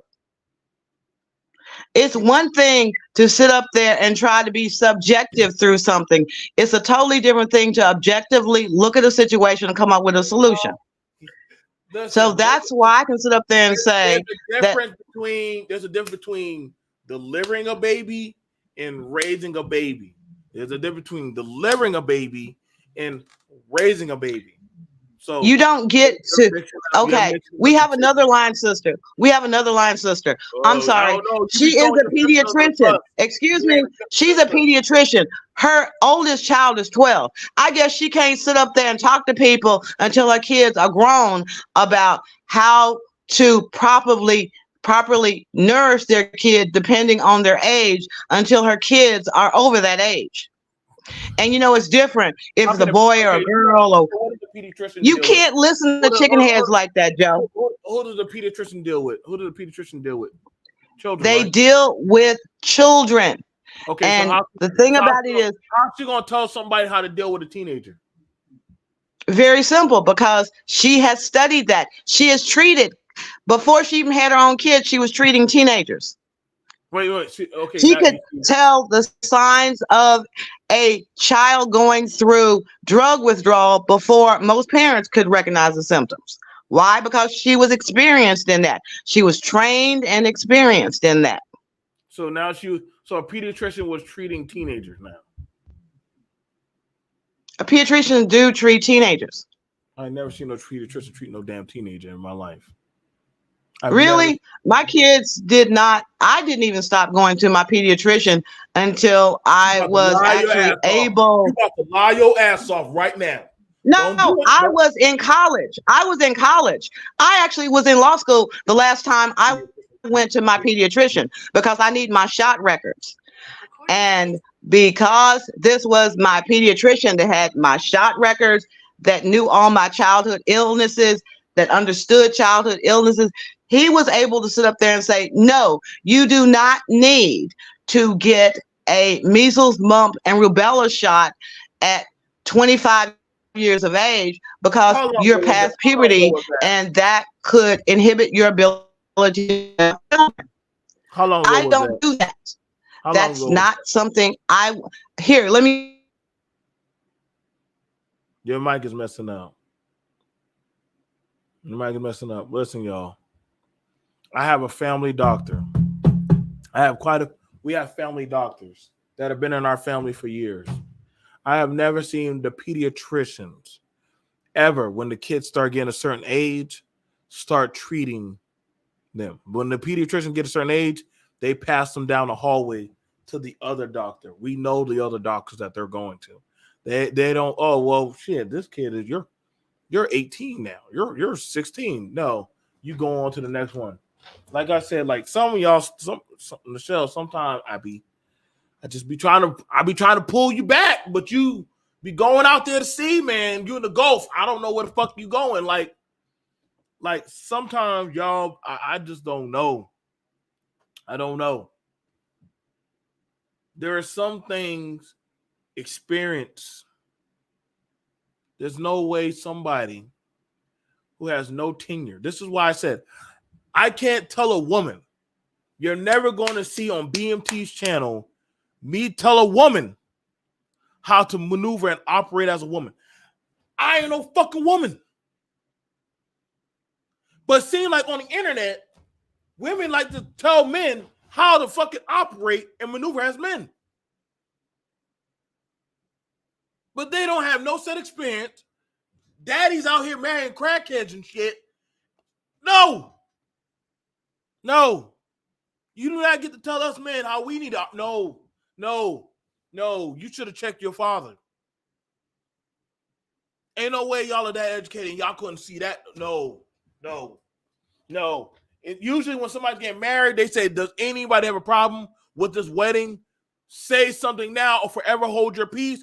Bitch, at that time, no. No, this shit is a farce. This ain't real. This is some bullshit. Y'all allowed the bullshit to happen. You allowed the bullshit to happen.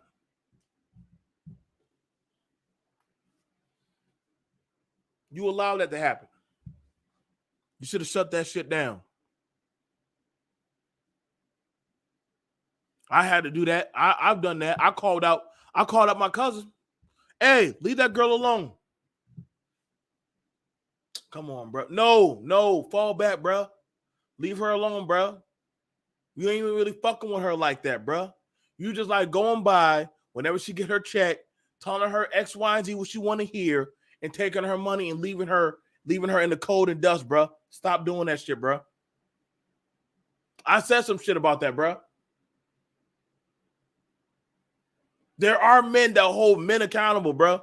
We understand how far we need to take it. The only women that we can hold accountable are the women in our immediate circle. If you ain't in that type of field, like a medical field, or you in law enforcement, or you on a job site, you can't just hold random people and tell them that they need to do this. No, we're not going for that. I'm not out here trying to do the protection. No. If I say, hey, don't go outside, it's dangerous, and you still go outside, hey, that's between you and God. Hey, I wouldn't mess. I wouldn't mess with Brenda. I heard Brenda got HIV. Shit, I don't give a fuck, bro. I'm gonna fuck that. What you want me to do? I told you she got HIV. You still go up in that raw, bruh. Whatever happens from there, you took that path. I know men. They know the girl could have the incurable. They still going raw. I know ladies that I just say, hey, don't fuck with him. He a fuck boy.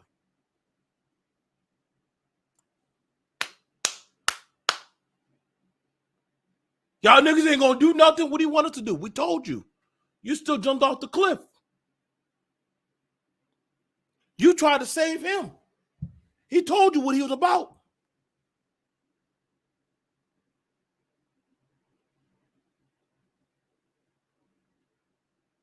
It ain't our job to stop you. You grown. The only one I need to be accountable for are the women under my household that reside under my bloodline. That's some crazy shit. Y'all be losing me. What's up, bro? What's up, D? What's up, man? I see you on fire today, man. They just shoot L's at me today, bro. You on fire, man. Speak your truth, man. I'm gonna say this. Good topic today, as always. You know, things that people talking about on YouTube, accountability.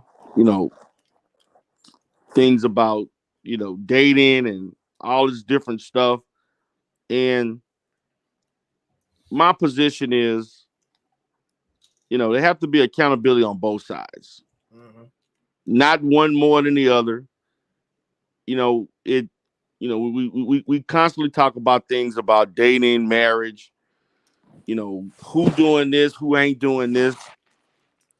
When, to me, on both sides, we lacking. Mm-hmm. Until we come to terms with that, right?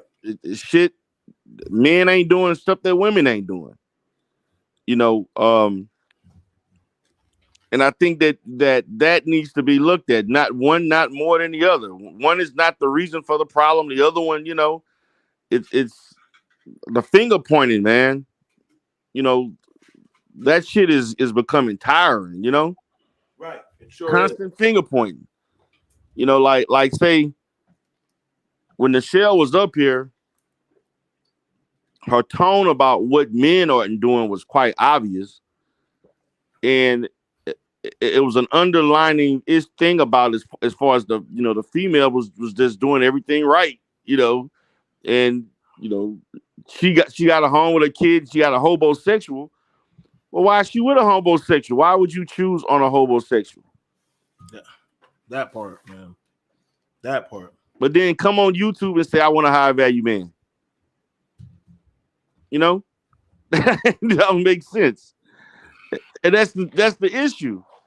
I mean,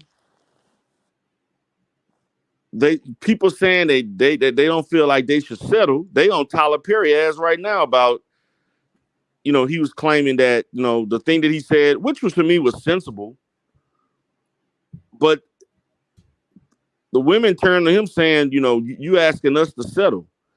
And really, what is really settling?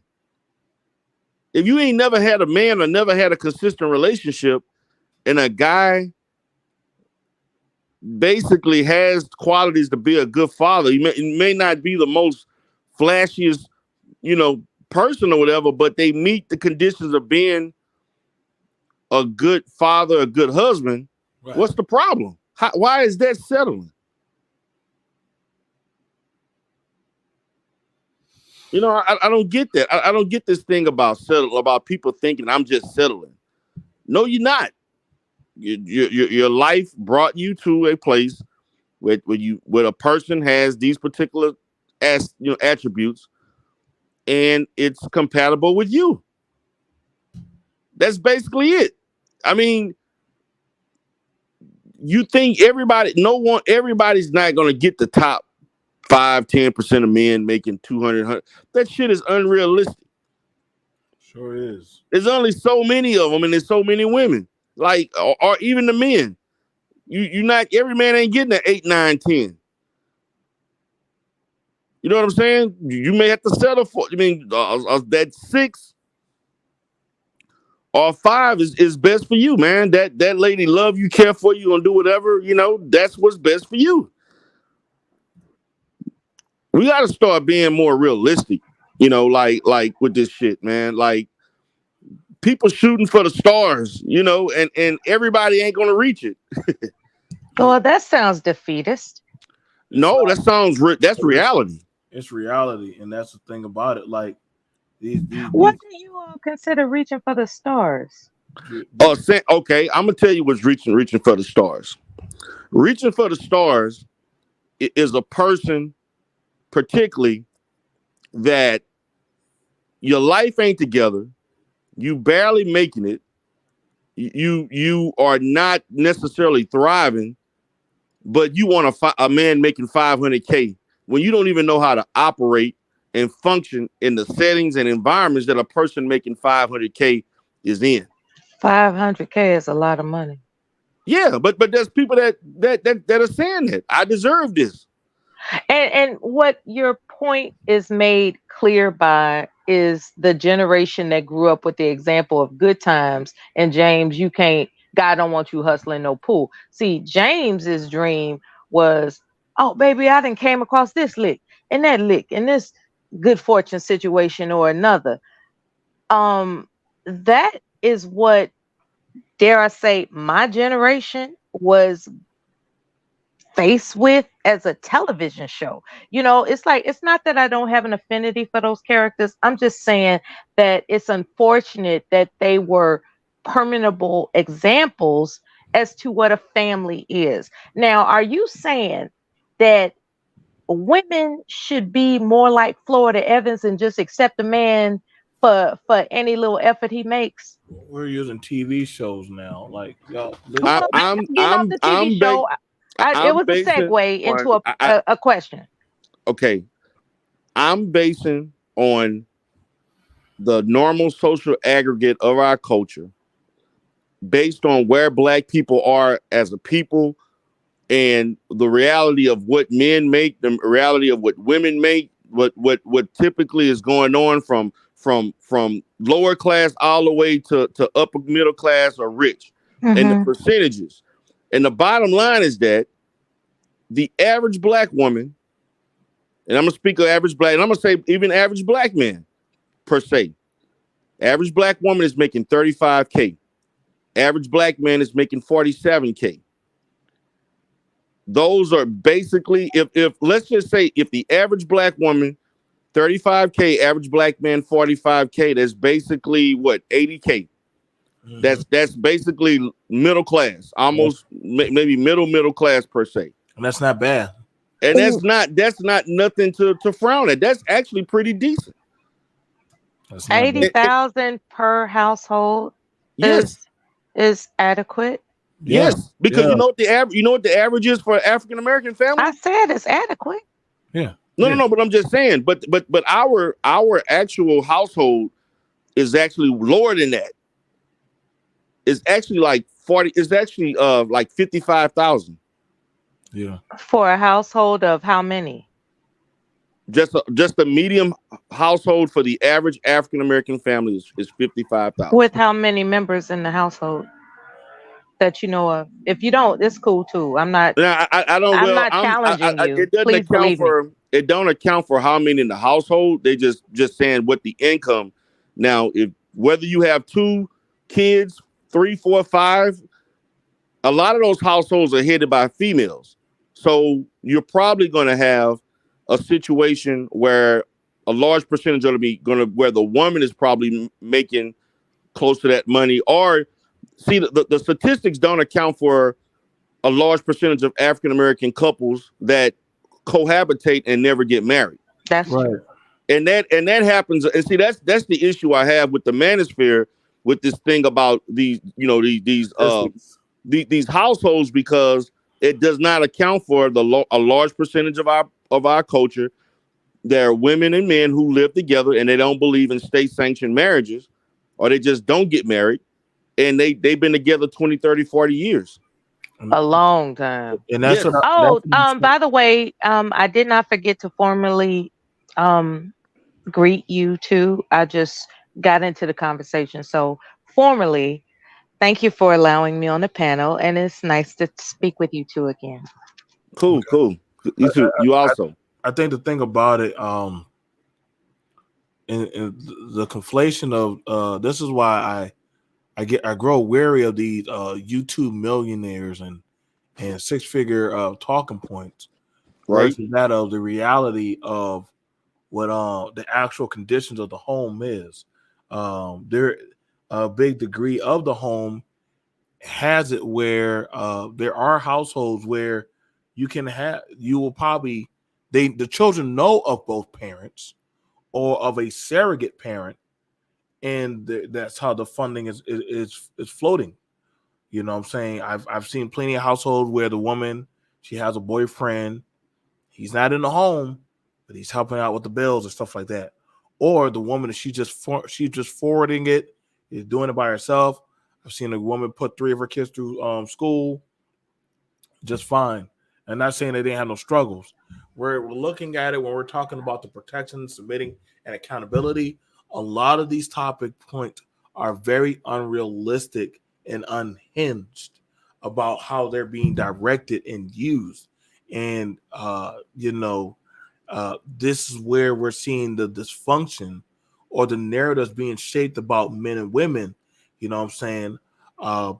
Especially in the household or just in everyday life. Well, you know where that comes from, right? It's like everybody's looking for the next viral video. They want to create a talking point so controversial that it becomes the next viral video. And those days have passed. Now you have to pay to have a viral video, whether or not people, know it or not. You got to pay to have a viral video at this point. You pay to make them viral. That's right. There was a time when, by happenstance, you become I think the last person it happened to was Jessica. She was astounded. She was like, I don't know what to do with this. But she kept going on until she decided to give up. And not too long after that point, it was discovered that Kevin had paid what's that place that he went viral with? You know, he paid World them. Star Hip Yeah, Hop. he paid them. You pay them so that way they rerun your video He over and over and over. paid them. You pay them to rerun your video over and over. It's no different than commercials, stuff like that. Years ago, me and Dita Rowe, we talked about going on to the radio. We talked about radio and about, hey, let's move our voices over there to doing sound radio where we can do that. Like there are different avenues. We do know about that, but the unhinged reality, and I'm not sure if you got to see Dita Rowe, but see, we're older. Yeah, I know you're a little bit, y'all are a lot older than me, but when I'm looking at it now, that the youth that are digesting these messages, their brains haven't had time to actually process life. And I was playing the video. I can play for you again. Some red pill content creators meeting the kids that watch their videos and how they're chanting fuck women, but not the transgenders. And so the mindset of a lot of these young people that are hearing these types of talking points about protection and civic accountability, it's doing something opposite of the effect to their mindset of how men and women should actually retroactively interact with each other. Absolutely, because they're too young to know better, so they're being unduly influenced in a way that corrupts their sensibilities. And it is tragic. It is absolutely tragic. Right. And do you know how long it takes to climb out of realizing you were bamboozled by false narratives? It takes a long time as a person that was 25 and below. You know, a person that's 25 and below, once they've been corrupted by undue influence, it takes a long, and they'll still have an affinity for it, but they have grown, let's say 35, 45, they've grown to have a sense of distinguishment by then, but it doesn't change the fact that they were influenced in the years before their brain was organically developed. It's tragic. Yeah, they are, I don't want to say they're corrupting minors, because a 24-year-old isn't a minor. A 19-year-old, 21, 22, 23-year-old isn't a minor.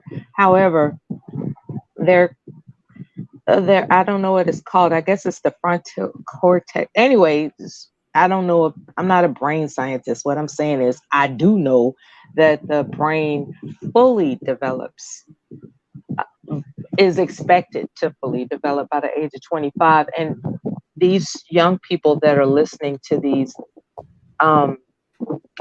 exorbitant messages are being influenced by that on a core, you know, at a core level. Like it'll never leave them. And it could affect how they make decisions about relationships in the future, you know. Well, I'm saying that right now, I'm looking at it, but I know people want me to talk about these panels. Oh Lord. Yeah, I do too. I want you to talk about the panels. Listen, I don't give a fuck to talk about these underdeveloped, these mentally challenged panels. Like it's the same conversation, talking about protection, talking about submission, talking about what happened if you go down to the gas station, talking about some same old talking point of 8 hours of people talk. Just at some point, y'all, same old stuff, man. At some point, y'all gotta say this shit is some under-rested development shit. Y'all can't tell me this is not. Even though we know it, it's still here. I mean, that's the curious part for me. Believe it or not, I've never heard any of these panels. the only time I actually heard any of these panels is through D. Darrell reviewing them, or I think somebody else had me look at them. But other than that, I think I'm just paneled out in a sense. I'm kind of like tapped out. Yeah, me too. It's the same thing over and over. It's the exact same people, Because the same cast of characters that go from one panel to another, right, and trauma bond, right. and they have no. And then the other thing, this is where I learned I had to stop. A lot of these Negroes have no progress. I'm talking. I don't know how long you've been on YouTube, but I'm talking since like 2015. They were single in 2016. They had no girlfriend. Then they ain't got no girlfriend now. They ain't had sex in 8 years. Negro that I was talking to on Charles Faulkner, I used to go in there and troll him a little bit and get on the panel. This dude was a young man. And I'm just thinking about when I was a young man. Like, just dating, situationships, whatever. It was like, I didn't even think about stuff. This guy ain't had a date, but you want to criticize women, and you ain't sniffed nothing, ain't touched nothing in like 6 years. So why are you fixing your mouth to talk about and complain about anything? If I was young, I wouldn't even be bothered with none of this, to be honest with you. Exactly. That's what I'm saying. Like, I was out doing things, and I'm like, you like 25. Young people go outside somewhere. You like 25, 26. Yeah, man, the women like this, and the women do, and the women. I said, what women? I just asked them. I said, I just told them, when the last time you been with a woman? It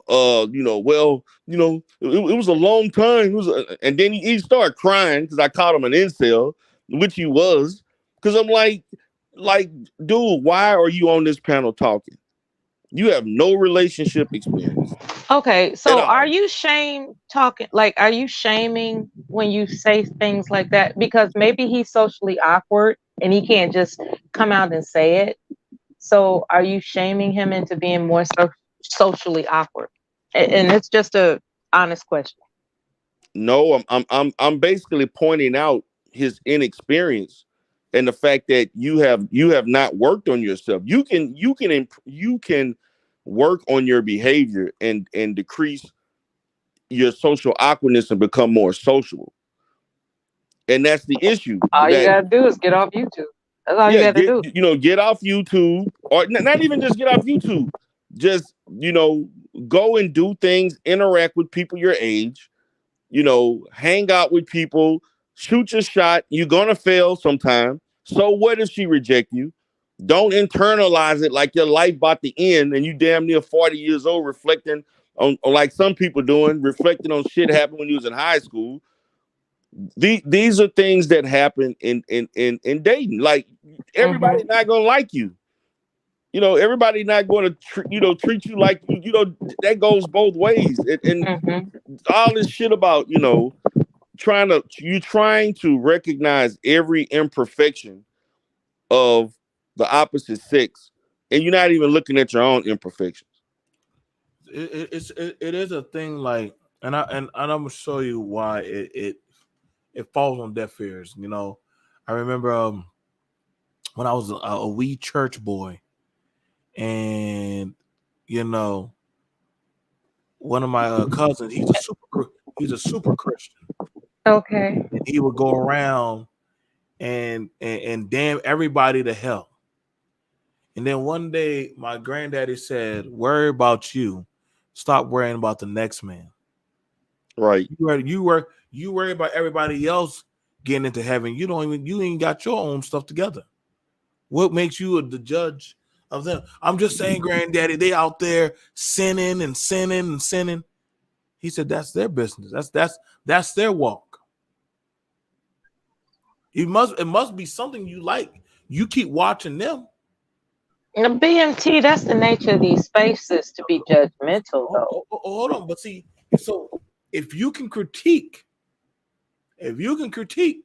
then you fair game for them to critique you, because see, and that's the thing about it. Like, it don't ever be the brothers who actually got their shit together.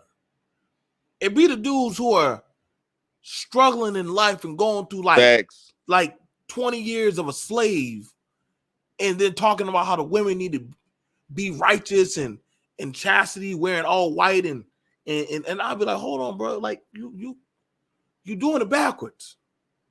If you ain't got no children, you ain't bothered by no woman,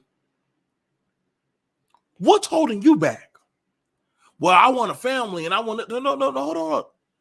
You should be going about focusing on your career. Why are you worried about what goes on between that woman's legs? See, so when a man says that to you, now again, you're dealing with that of the men.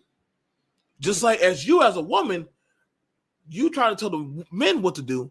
I would say, well, just like I told Michelle, you need to go deal with the younger women. And the younger women, they're going to say, well, if you're going to come to us, we need to know who is it upon you to tell us what to do. Well, I have this and that, and I'm doing this for myself. Okay, that's you, old lady. Cool. But we live in our life. We out here making our money. You may not like what we're doing, but you got to live your life. Now, that young guy, I know y'all don't like the way that D. Darrell said what he said to him, but he ain't telling no lie. That's the thing about it. Just like my granddaddy, full-on bishop, told my cousin, worry about your own damn self. And see, that's a problem. A lot of people can't stomach. You want to sit there and worry about the woes of what the women are doing. Worry about your own damn business. And that's the problem. A lot of these black men ain't in no authoritative position to check no woman. Same thing for a lot of these women talking about these men. These men need to be out there protecting you. You better be careful who you asking to protect you. The man you might ask to protect you might be the man that might be busting you upside your head. And that shit has happened quite very often. As I said, this accountability shit in these spaces hasn't been working. It's not very real. There has been a lot of domestic violence comparisons online. Right. You know. Well, domestic violence is high in our community, you know. So, unfortunately, I would say so. Yeah, it's very high, across the board, and then you gotta look at what's underreported, not reported per se, and that's just looking at what is reported. But there's also when you take in probably another 10 to 15% of other incidents that are not being reported by men or women per se. You know what's crazy to me is when you find out that the woman is taken, or the man, because there are men that have been attacked as well. When they get back together, that's my point. When these DV couples get back together, that's something I cannot understand. Can you explain that to me? What's that about? The reason why that occurs is because the person who is victimized don't see the person who's the perpetrator as an abuser. They see that person as the person they were with in the romantic phase of gaining their love and trust. It's kind of like they constantly reminisce about, he took me out, he swept me off my feet, they're stuck on the good times. Yes, they stuck on the stuff that led them to want to be with them in the first place. Oh, that's sad. And they think that if they do this or they do that, or because it's a lot of self-blame that goes on. And we also that's the part I'm looking for. Yeah, we also got to look at the fact that when you are constantly being beaten or hit like that, it does something psychologically to you where you're not necessarily thinking rationally. And all of those things in itself contribute to them going back. And the reason why they're going back because they think the person is going to change and they can get back to the way it was before they began. At the same time, it could be said that the abuser is exploiting the self-blame of the victim. Of course. All right. The abuser is a manipulator, of course. All right. Yeah, it's just puzzling. But but It's the but when you're being beaten like that, it has a psychological effect where you're not thinking rationally.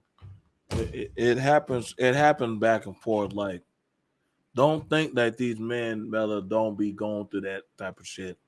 These same men that be talking this alpha, gamma, beta ray, whatever shit that they believe in, they be hooking up with women that be financially abusing them, that be doggone manipulating them, and they still go right back to them. right. Facts. They Right. still go Now, right back I've there had to a handful of military brothers tell me about so their DV situation where they were being exploited, abused, and psychologically damaged. and You you know know, right.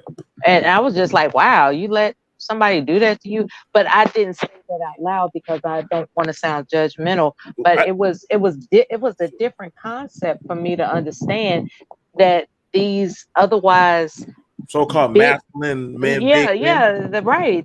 And they admitted they didn't cry. Now, don't get me wrong, they don't know me like that. Oh, they they But they right, but right. they admitted some details that were very compromising, and I just couldn't understand why they would being as physically strong as they are. It's like, wait a minute, you're you're a big strong man. Like, why did you let her do that to you? You The, know? So I don't know. bro, the Maybe she guilted him. I don't know. no, please let these people understand, man, that views come in all types of formats, and a lot of these people, All types of formats. and a lot of them don't want to admit it, man. Like, Right. I see these same dudes talking how they go to the Mexican chicas, and yet the only time these women will talk to them is if they paying them money, or Facts. they buying stoves and stupid shit, or they got to do all kind of crazy shit. And I'm like, damn. So only way you can get a whiff of her fart is if you cash app her or you support her channel or whatever type of shit. And they talk all type of. I've seen these You women. gotta be where you're loved. And when you don't understand what it's like for someone to actually love you, then you might get caught up in those situations. You have to be where you're loved, period.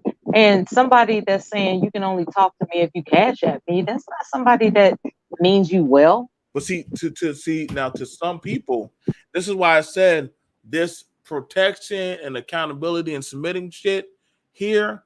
This space is like a cesspool of drawing in these type of people, because if I know what's your ache and pain and I know how to exploit it, I can make a cash grab. I can make some money because I know what to Oh say yeah, there's a to lot of that make going you. on. I know what to say to, you know what I'm saying? Like, that's why I said, that's why I be worried about some people. But I'm like, damn, dude, did you really just say that online? Or then people say, hey, man, you can come on this panel and you can tell us your problem. We'll listen. I'm like, no, dude, stop. Y'all men and women need to stop getting on these panels. Y'all need to actually get some help. Y'all coming on here like nobody ever listened to me. You know what I'm saying? My mom used to beat me with Right. a broom, and girls used to just make fun of me. But here, So I when feel you're all kind of. sophisticated enough to know how to converse with somebody without revealing details that can come back to haunt you, then you know you got something. But But people aren't that sophisticated most times. would it be sophistication or having experience and confidence? Because if you know you hurting financially with your bills, why are you still, when somebody says, if y'all don't cash out me or donate to me, y'all don't love me? Yeah, don't fall for that. But I've heard that. I've heard that in these spaces. I'm Right. like, That's what? facts. I said, what? Y'all don't care. Y'all don't want to support me. Y'all don't support me. Y'all support them down the street. I'm like, this motherfucker crazy as fuck, boy. I know that's Crazy as fuck, boy. that's pimping for real. That's crazy. There's a lot of pimping going on. Like I said, like, Some of but the more advanced channels, I'll put it that way, they say things like if you want to. Okay, they put that they put that in there if you want to. I've never heard in a black YouTube space if you want to. You know what I'm saying? It's always y'all don't love me if y'all don't give me money. You know? Yeah, they be Okay, I straight guess up I be don't. raw about Bye. it. You like they make it be known. You know, It's It's the rudeness for me. It's like how obtuse can you like? Do you really think that's attractive? I was, Okay. but see the thing about it, when I was naive, I used to have that mindset. I didn't want that person to leave me, so that I would do whatever it took to just keep them around me. And you have a lot of people like that that are grown, 30s and 40s. Hell, you got motherfuckers that are paying for whole convention centers facts. just to have men hang around them. Damn, And so, that's a Facts. lot of money. That's Facts. like $15,000. listen. Just Who to got that have money around people, here? What's their name? that's a man. Who giving $15,000 to secure conventions? That's a lot of I don't want to money. say his name, but you know how you know me there. Well, let him know that this I don't wartime want to say his veteran name, Mella, could you want a use a convention? You want to hold a donation. convention, Mella? You want to hold Let the yeah, I'll turn it out. Like I like wow, Mella? that's a lot of I'm gonna just money. say his initials, Mella, TW. Mella, you want to hold a convention, Mella? How much, You gonna make your peas and you how gonna wealthy is your this peas guy? and turkey wings, Mella, at your convention. Because I'm looking for an angel investor. Oh Lord. Mella trying to get an I don't investment. know because he got ill feelings towards black women. Oh well, I can pretend not to be black He for he that he type he, of he, he investment. love himself some Asian women. $15,000, I can pretend. All I'm saying is that's how bad it is. And I mean, don't get me wrong, but it's the women's turn now. Y'all about to get y'all got your own succubus on y'all team that about to start draining some of y'all dry. So Who's that? You talking about that Princella lady? she gonna get y'all. She gonna get y'all. She gonna get a She lot. ain't done yet, that's for sure. She And ain't. you know, this stuff happens in cycles. First, it was somebody and somebody else and somebody else, and now it's her. So everybody has their cycle. Right? You know the scary thing about it is people know what she's doing, Facts. and people are choosing To to support get. it anyway. That's what scares the fuck out of me. It's That's what no scares. different than That's tuning scary. into a sitcom full of buffoons. Like there's something about the human condition that makes us want to experience voyeurism in a very strange way. Like it's like tuning into a sitcom when you know it's just full of buffoonery. It's like you just got to have it for some strange reason. Bella, do you feel like we got to make a trust fund for these people? Like if they get out, they get out alive, we got to put them on a trust fund because The they whole foundation of healing, like it's like like because when you wake up, I'll say this out loud. When you wake up from realizing that you did something out of the ordinary just because you were caught up in the wave of it, it's a very humbling experience. It's like, damn, I was caught up in a wave. And Right? and that money that I donated, I'd rather It's see that in my gone. bank account. It's gone. You know? So I think people who want to donate, and I'm gonna say this out loud, people who want to donate to somebody, give it a day. Because they live streaming every day to get your money. So give it a Facts. day. And if you wake up the next day and feel like, okay, I still feel like I want to do this, then okay. But give it a day. Give it like don't be so impulsive because that's what they're exploiting. They're exploiting your impulsivity. this You have to know that about yourself. it's to me, it's this. I want to beat the men so badly. I don't care how we win. and you ain't beating me. You ain't beating my brother D. We ain't got shit to do with this. This ain't hurting our wallet. But she definitely. I done watched this woman call women bitches. Preach to y'all about pimping. She tell y'all to self-love y'all self, but then she call y'all all kind of names out of pocket. And that's not love, is it? And that is not love. How do you love somebody, but then you call them a bitch? I'm like, what the fuck kind of damn traumatized abuse is this shit? Like, She probably, as a startup, like to get ready for her live streams, plays "Bitch Better Have My Money." You know what I'm saying? To get her going. Like, but see, that's the thing about it is I build you up and then I break you down and then I build you back up again. So then it's kind of like a training. It's like a training of a dog. You feed the dog, you pet the dog, but then you tase the dog, and then you pet the dog. It's like, if you ever get out of line, I'm gonna beat you. One of the most hilarious instances online was when someone typed to me in the chat room, "Where else are you gonna go if you're not welcomed here?" Yeah. Huh? And as an adult, fully adult woman, I was like, "You got to be kidding!" Are you serious? Yeah, it's like Melly, you ain't got nowhere to go. They actually make they attempt to make people think that this is their life. You know, like, wow, life goes on. It doesn't matter whether or not somebody pseudo intimidates you, okay, into like, well, you've been welcome here on the panel all this time and you ain't did this, that, and the other, or we feel this type of way and the other, and where you gonna go if you can't be here? That's like, trust me, I got options. It's straight.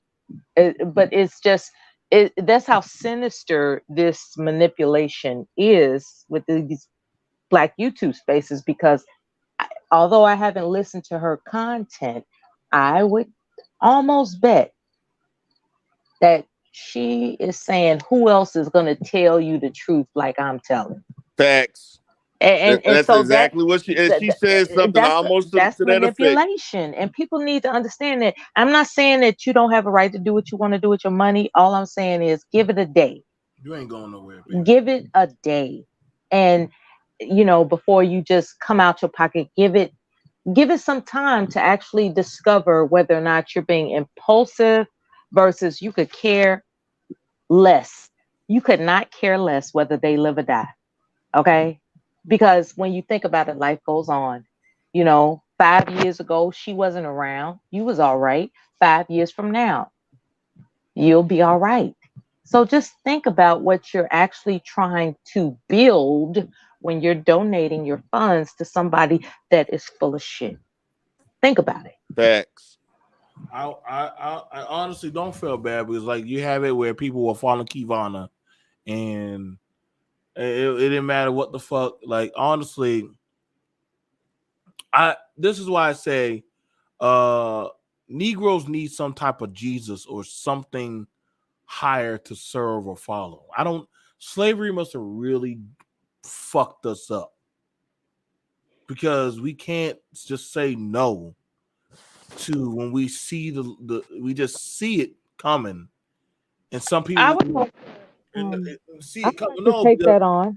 Yeah, I would like to talk about how slavery messed us up. When you allow me. Well, the thing about it is, because I'm looking at how it's not going to matter what D says. It's not going to matter what I say. Both of us have had times where D's done broke down her work. I've done met the damn woman and talked with her. There's been different people who know this girl, and I know a couple of people that met her, and so it doesn't matter. Like, I mean, like I said, like she's going to only met who? Princella? Yeah, mm-hmm. Yeah. They met her. Okay. Yeah, I know people that met her. Yeah, like, understand it. Here's the thing about it. Priscilla only goes to places where she knows she can reign. No different than Kevin. Kevin was. What else would an egomaniac do? I mean, come on. Like certain people will only go places. You make it seem like you're unwrapping a surprise. Well, see, here's the thing about some people it is a surprise because they will think that, well, they should go there, they should go there, they should go there.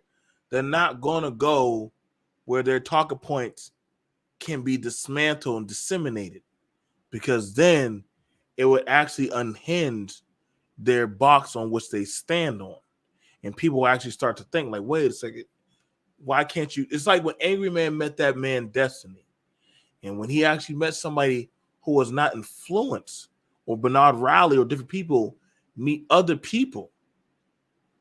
See, when they meet other people who are not a part of these spaces, and they start to unravel your talking points, it starts to convolute and liquefy the talking point that a lot of these mofos like to say. You know what I'm saying? Dita Rowe, you should throw the shit out of them.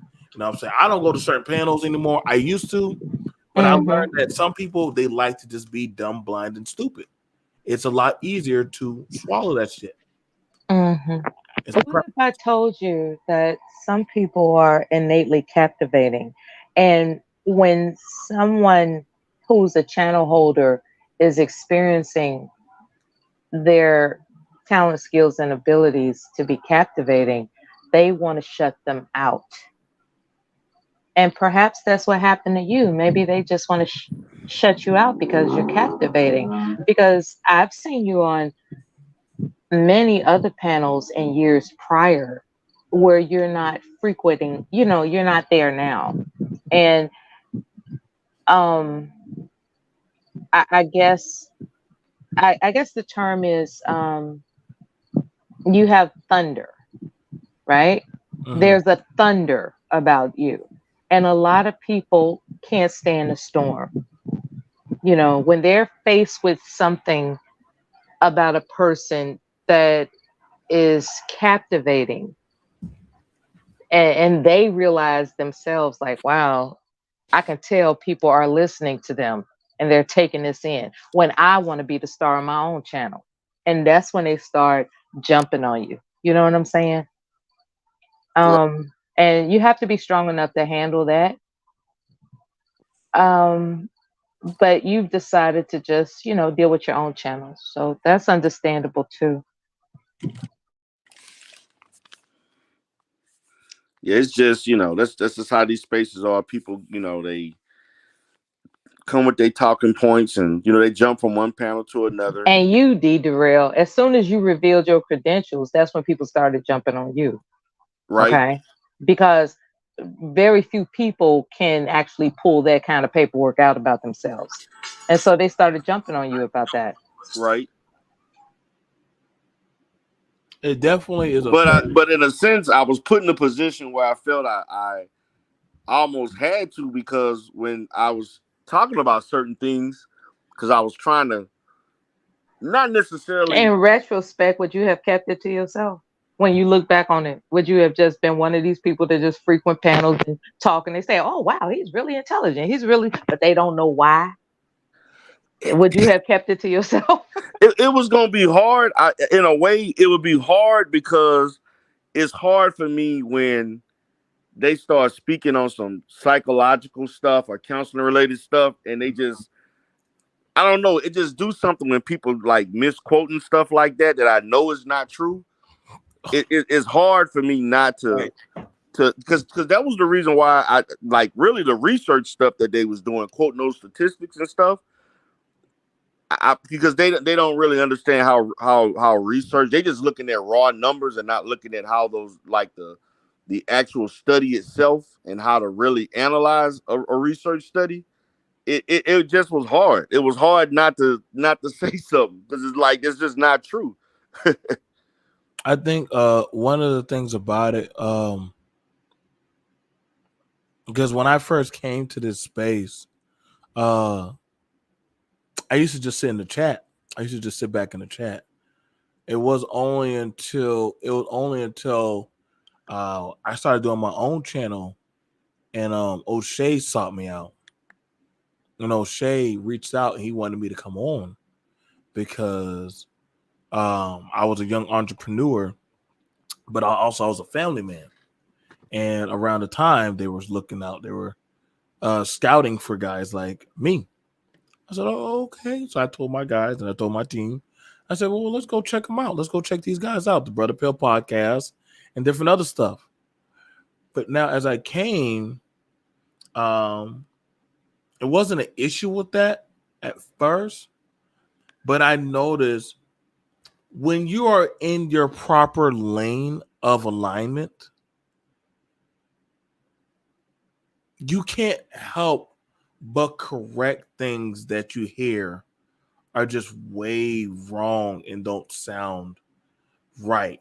Like somebody will say, like when I would hear the notion of when food is being served, who eats first? The children, the woman, or the man? I said, well, naturally we would get the food for the kids out first because we get the kids their food first. Guess what? The kids are sitting down. The adults, we can put as much food as we want on our plates now. We already got the kids knocked out the way. We got everything done. No, as a man, back in the day. No, we're not back in the fucking day. We're talking about right now. We're talking about two copacetic people. Like, do you when I have a woman, she gonna serve me. So you don't, so you've never sat at a table. Well, my daddy used to. We're not talking about your daddy. We're talking about you right now. So if if a woman has to breastfeed, you know what I'm saying? Usually I probably would wait till the woman breastfeed and then I would eat with her. All the kids are gone. It's just me and her. She already breastfeed. The baby's chilled. Man, that sounds like some simp shit. Why am I talking to you motherfuckers? Why am I talking? Y'all make these statements. They make these simp names y'all make these statements, but they make no fucking convoluted sense. Well, it's an intimidation tactic, and when you see it for what it is, it doesn't mean anything. Fun fact. Okay, so fun fact. I want you to understand this. The term pump and dump. Do people even know where that started or even came from? It's asinine, but go ahead, inform us. That came from my channel when me, D Darrell, Gab Talk Media, Super Mike. I miss Gab. I'm gonna tell y'all, we were having a debate because originally I was the one who had the Family Man's 3-day panel. Right, with nothing but married men, mostly. With nothing but married men. It wasn't the women trying to dismantle the panel. It was the men. It was the men all in the chat talking nothing but shit. Yeah, they could be hateful. So guess what they did? You know what they wanted to have? They wanted to have a debate with the married men. Facts. And I shit you not, they started trolling us about why they should pump and dump bitches rather than marry them. So guess what came about from that? Pump and dump these hoes. And part of me wishes I never did that panel because now pump and dump is forevermore stuck on the fucking internet. All because we wanted to have a panel. Oh, don't be so hard on yourself. No, well, the thing about it was they say the marital men never try to talk, but every time a man tries to talk about the family, it's always met with resistance. They trying to tell you how to be a husband and father, and they never function in that institution ever in their life. Not ever.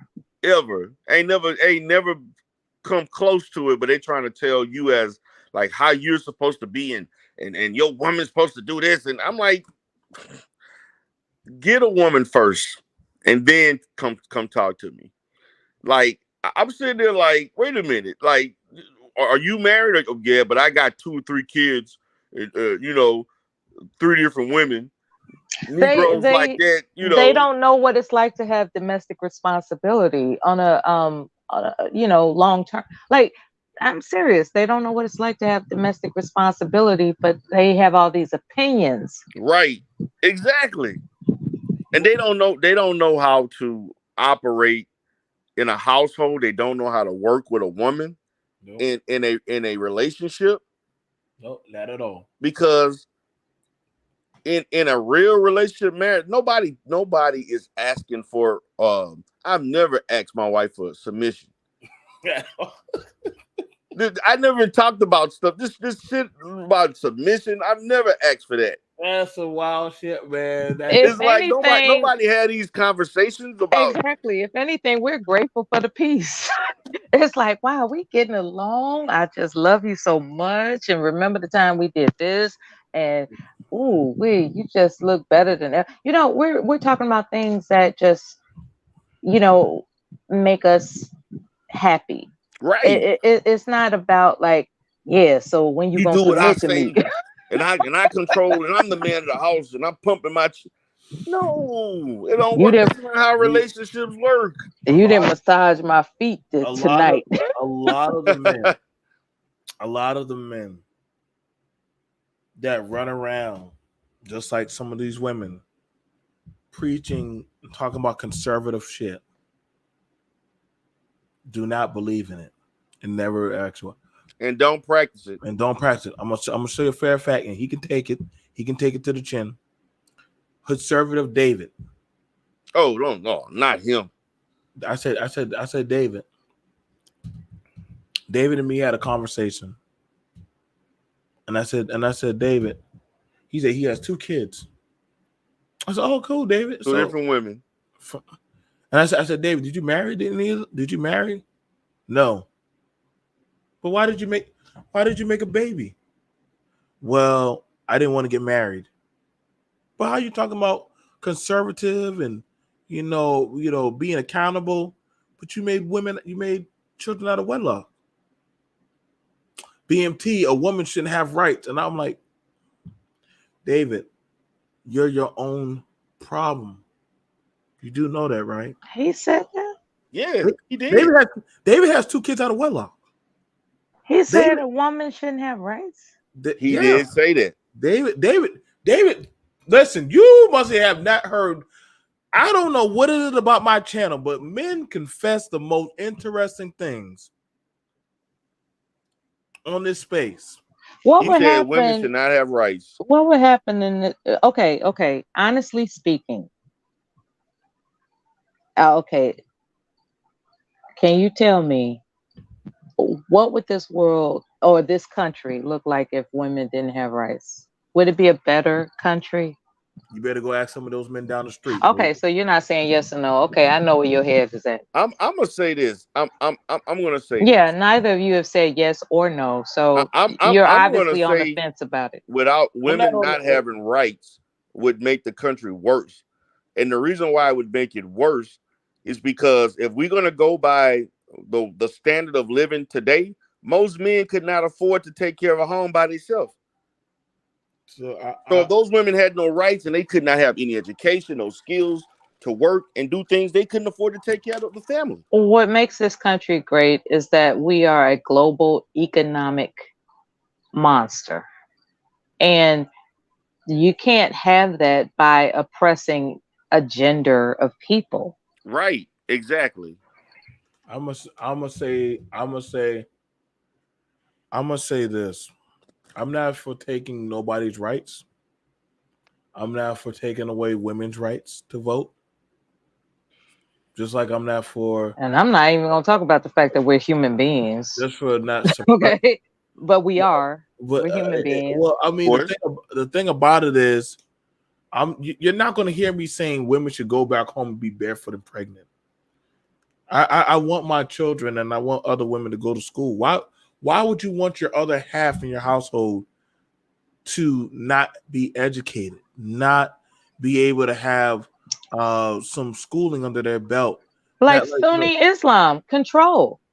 Well, see, that's the thing about it. I don't think a lot of these people a lot of them fantasize about that of the religion of Islam, but actually don't know the inner workings of an Islamic state.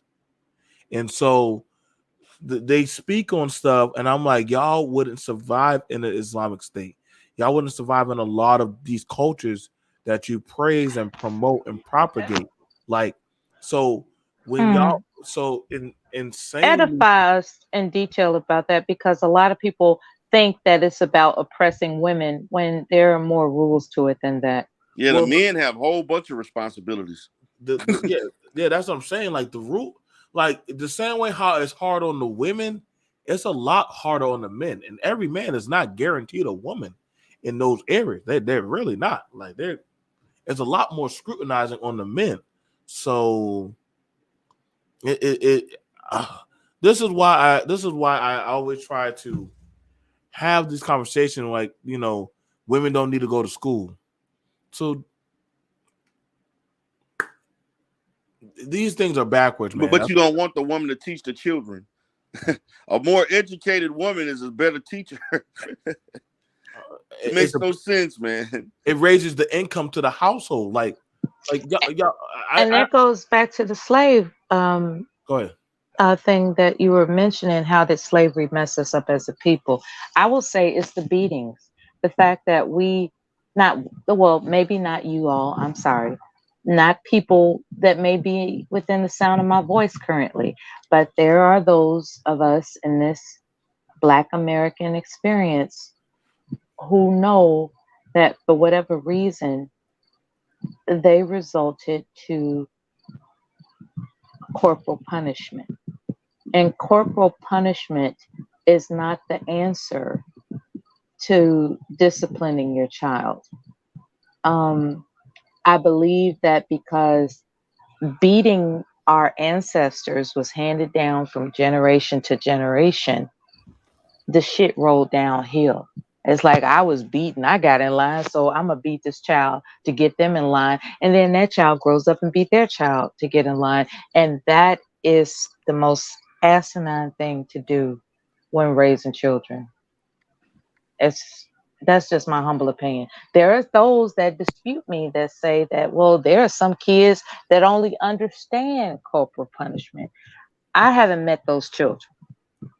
I haven't met a child that the only thing that he or she comprehends is corporal punishment for correcting Right. their behavior. I haven't met that child. So, like, what I teach in those issues with like parents who, you know, have these particular issues is that I'm not telling a parent that they cannot spank their child within the reason of the law, but there's also other things that you use in conjunction with spanking.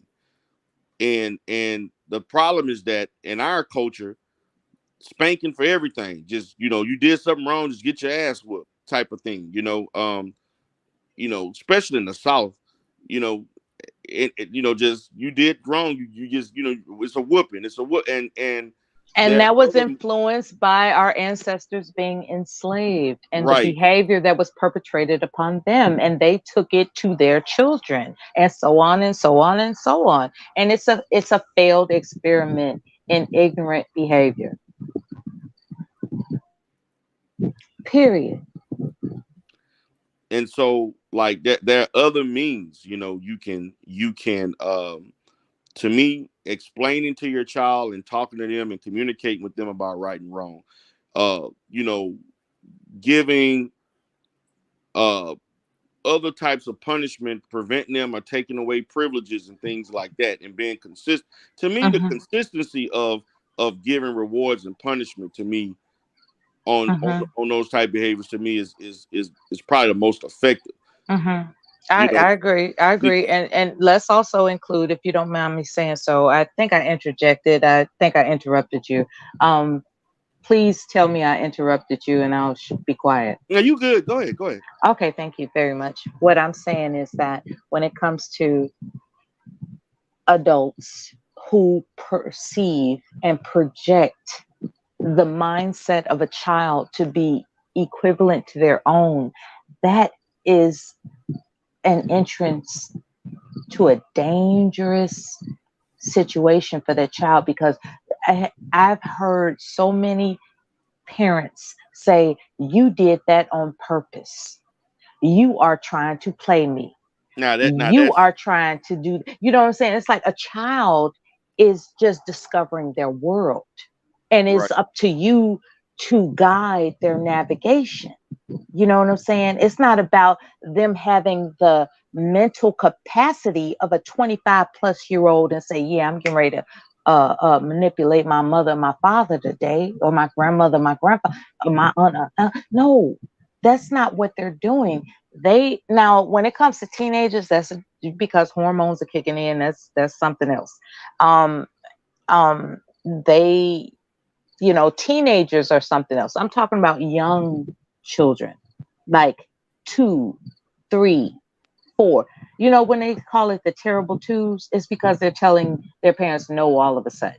And so they're no longer that cute little baby that didn't have a word to say. Their job was just looking cute. And now all of a sudden the child can speak, and the child, for whatever reason, heard the word no and learned how to say no.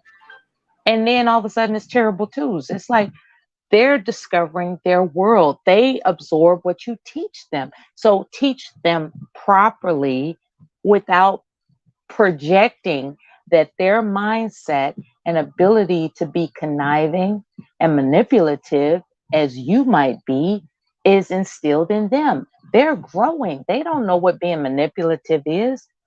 Now they have instincts. They want a cookie. And because they have seen you upset because you've grabbed the cookie, right? And they were like, oh my God, I don't want to make this person that loves me upset. So I'm going to lie and say, no, I ain't take it. But that is a different connotation than, yeah, I'm going to see what I can get away with today. You see what I'm saying? Like, Right. there are parents that contrive. I don't even know if I'm using that word right. I guess I'm around you and your educated ass, so I'm trying to, sound intelligent. But what I'm just saying is, basically speaking, is that it is unfair to punish a child, to give a child corporal punishment, assuming that they're trying to fuck you over. You know what I'm saying? That's all I'm saying. I would agree with that. That particularly when you're looking at grade school age kids, I don't think it's good. To me, my position is this: kids, and this is one of the issues I have with the misdiagnoses of kids at certain ages, and these kids are being misdiagnosed for behaviors that's simply them being kids, and people think that it's Like forging their parents' signature on a bad note that they got to send home. You know what I'm saying? It's like, so they sign their parents' name, but then they send it back to the teacher. Yeah, but everybody that's know that kid forged their parents' signature. yeah, that's kids being kids, or the kid want to get up and play and don't want run around and hyperactivity a little bit. There are children that are beat for wetting the bed. That's Yeah, the now most that's ignorant shit actually I ever heard of. definitely frowned upon, and That's like the most ignorant shit I ever heard of in my yeah, life. that there are, and I've actually had many situations where I had to tell parents, please do not spank your children if they particularly Half what the I people seen is in that prison were beat because they wet the bed. It's a consistent story of interviews where, that's crazy. yeah, and that's what it does. It turns them into monsters. It's like they're being beat for something that they can see. There are parents that think the kid the child, I should say, is doing, because the kid is a goat. Let's get that straight. Okay, so they assume the child is doing it on purpose because that's an instance that they didn't have in their own childhood, right? They couldn't relate to wetting the bed, so they believe for some strange reason that the child is doing it on purpose. And I want them to actually cognitively think about this statement. Would you willingly wet your bed just to make a point? Only Kids would not. adults do that Kids crazy don't think shit. in that manner. Only adults do that crazy shit to Right. try to get a disability claim or something. And also, medically speaking, and this was something that frustrated a lot of parents when they would take most doctors that see kids like that, They put them pediatricians, on other doctors, medication and they all. will not prescribe medication unless they're probably over maybe 13 or 14 years old. What the doctor, and I seen this with my own eyes and saw the documentation. But Every this is doctor what's I've going seen, on in the foster care community. That happened to me. Like not to me. Like, well, my dad used to try to discipline me, and my mom said that's not going to work. no, it's not. It's not going to work. Like, because medically speaking, doctors say that they just are not developed yet to know when to get up and go to the restroom in the middle of the night. Now the thing It's about hormones. And it's different for every kid. And the doctors will not prescribe a medication for you. They will not do it. Hormones are undeveloped until their adolescence, and you have to give them that time and space to develop their kidneys and stuff. Some children are different. All children are different, and parents are so ignorant. Do you know what it's like? And I haven't experienced this, but I put myself in those shoes, right? To be beat in your sleep because you did something that's not your fault. yeah, my That's son domestic violence for real. My son had that. That is domestic violence. My son was in that situation, whereas we you know what I'm saying, I used to wonder, like, yo, bro, what you doing? He's like, Dad, I'm trying. Like, he used to wake up at night, change his sheets and all that, but he didn't want to get in trouble, you know. And after that, I said, all right, man, we're going to try everything. And now he doesn't have that problem. He doesn't have that problem. But the thing about it was, I think, look, I don't. And I'm glad they got products out here now. You know, we do have a learning curve of development as Black folks that we have to attack. About every beating is not going to always fix everything. Facts. It's not going to always fix everything. When does it fix something? Well, when does it fix some stuff? I mean, that's what I'm saying. Like, we're thinking that we can just get the general paintbrush on YouTube, and it doesn't work that way. You don't understand, Mello? Like, everybody has their own criteria. Like, when does corporal punishment fix something? Okay, when is corporal punishment? So so I'm gonna give you an example. If my child were to steal a candy bar out of the store, right? Even after I told them no, that implies that of a spanking because they stole something. And I don't want them to have to down the line think that by stealing that, oh, okay, well, I stole it, I can take it on back. No. We turned that car around. I didn't give a damn if it was rush hour traffic. Turned around, had to come back. I walked them in there with that candy bar and made them pay for it with my money, granted. And guess what? When they went home, they got a whooping. So they had to deal with that of the embarrassment, had to apologize and everything. And guess what? And they got a spanking for that. Now, that was my time of disciplining them. I can't tell other people when they need to go do it, but you know what I'm saying? But as far as it, like something like, I know somebody, God, you know, like he used to get beatings because he would get an erection. What? So, yep, he got an erection in school, and his mom. See, this is how far this ignorance goes, y'all. His mom would give him whooping. And this is why the Black community is messed up. Wait a minute, but why would they report that like there was a problem for him being erect? Because they thought that he was being a pervert. They were projecting their perversion onto that child. Wait a minute, When how old was he? He was experiencing his natural biological situation. And those adults, he was in 5th grade. Those adults. I remember, but his mom pulled him out of the classroom and he got a whooping in the parking lot. They do know that you get a wreck without even thinking about anything sexual. But it just sometimes it just happens without you It's even blood flow, naturally just healthy happens. blood flow. That's I crazy. get what you're saying. I get what you're It's Especially saying. at that healthy age. blood flow. I get what you're saying. Like, but he got whooped for that. Yeah, he used to get that, and he was like, and they even brought it before the church saying he has a horny lust demon and all that stuff. Are you serious? At 10 years old? Yep, nothing he could do about it. I was like, damn. So they instilled a psychological sense of Now that was emotional abuse more yeah. than physical. So they made the child psychologically demented. That's whatever that child is doing now, that's psychologically demented. It's their fault because they emotionally abused that child. And this is the problem with the see. I don't know how to say this.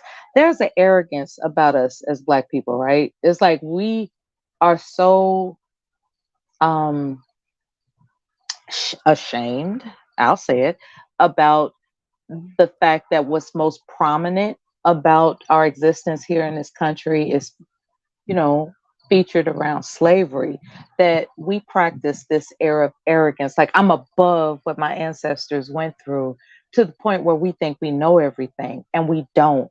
And we perpetrate that onto our children. Okay. And we are saying that a child in fifth grade, because he had an erection, had perverted thoughts. And even if that was true, even if that was true, you don't beat him for having an erection. You don't give a you don't instill corporate punishment. Now, any event that he walked up to a girl in fifth grade and groped her with his tongue down her throat and grabbed her all over the place, then that's a Different situation. yeah, that's a Way different thing. different. Right. But if he's experiencing biological blood flow, okay, you don't instill corporate punishment for that. And that's how ignorant we are in the face of our arrogance to try to avoid the pain and psychological torture of knowing that the only thing that's featured about us in this country is that we were slaves. Like, what else are we working with? Okay. And so we do perform a level of arrogance at times as if we were, uh, you know, not to uh I don't even know how to describe it, because there we have faltered in our ability, and I know there were a lot of obstacles and violence against us that have put us way back from where we ought to be. But there are so many brilliant, brilliant, brilliant minds that have fallen by the wayside because, you know, there is this oppression that we experience. You know, and so we fight against that by being arrogant. And unfortunately, when you think you know everything, you're perpetrating stuff. Not you all, but I'm just saying, there I've seen it. I've seen people beat a child because he wet the bed. And I was like, he didn't do that on purpose. Maybe he had to dream about waterfalls. Like, what the hell are you doing? You know, Right. like, nobody, like, that, he's not waking up like, yeah, I want to be wet and cold tonight. I want to see if I could piss my mama or my daddy off tonight. That child's not doing that. It's something else, Right.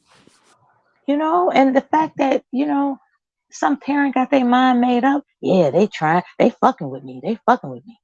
They want me to, you know, labor excessively. You know, they doing it on purpose and all that ignorant shit. It's from arrogance, man. Right.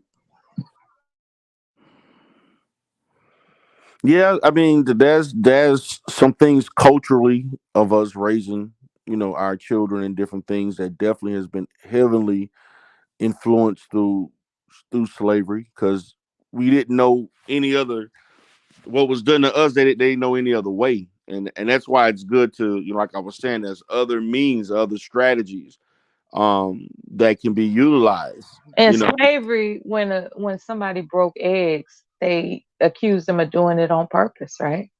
You know, they didn't. They said, yeah, she trying to mess up my count, or like that's what they did. They beat our ancestors mercilessly, and so here we are instilling corporal punishment on our children.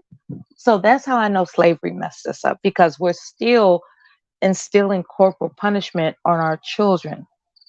That's how I know we messed up.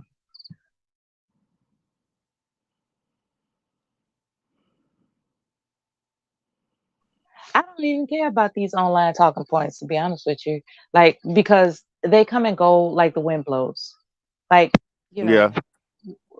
there was a time when it was F them kids. There was a time it was like pump and dump. There was, it's always something. It's always something.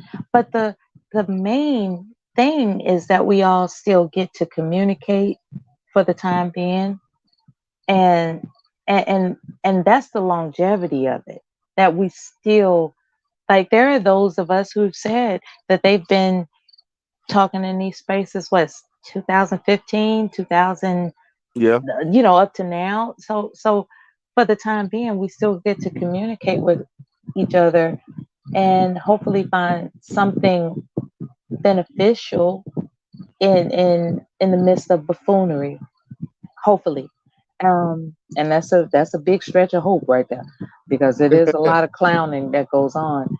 But every once in a while you hear something that's poignant, and you can take it with you and grow from it every once in a while. And so I don't want to discourage that these spaces exist. I would say that, and I'm not even trying to change how people talk. You know, I just I just got something to say. That's all. That's all. Like, I'm Everybody, not trying to yeah, change yeah, nobody. I just got something to say. That's it. right.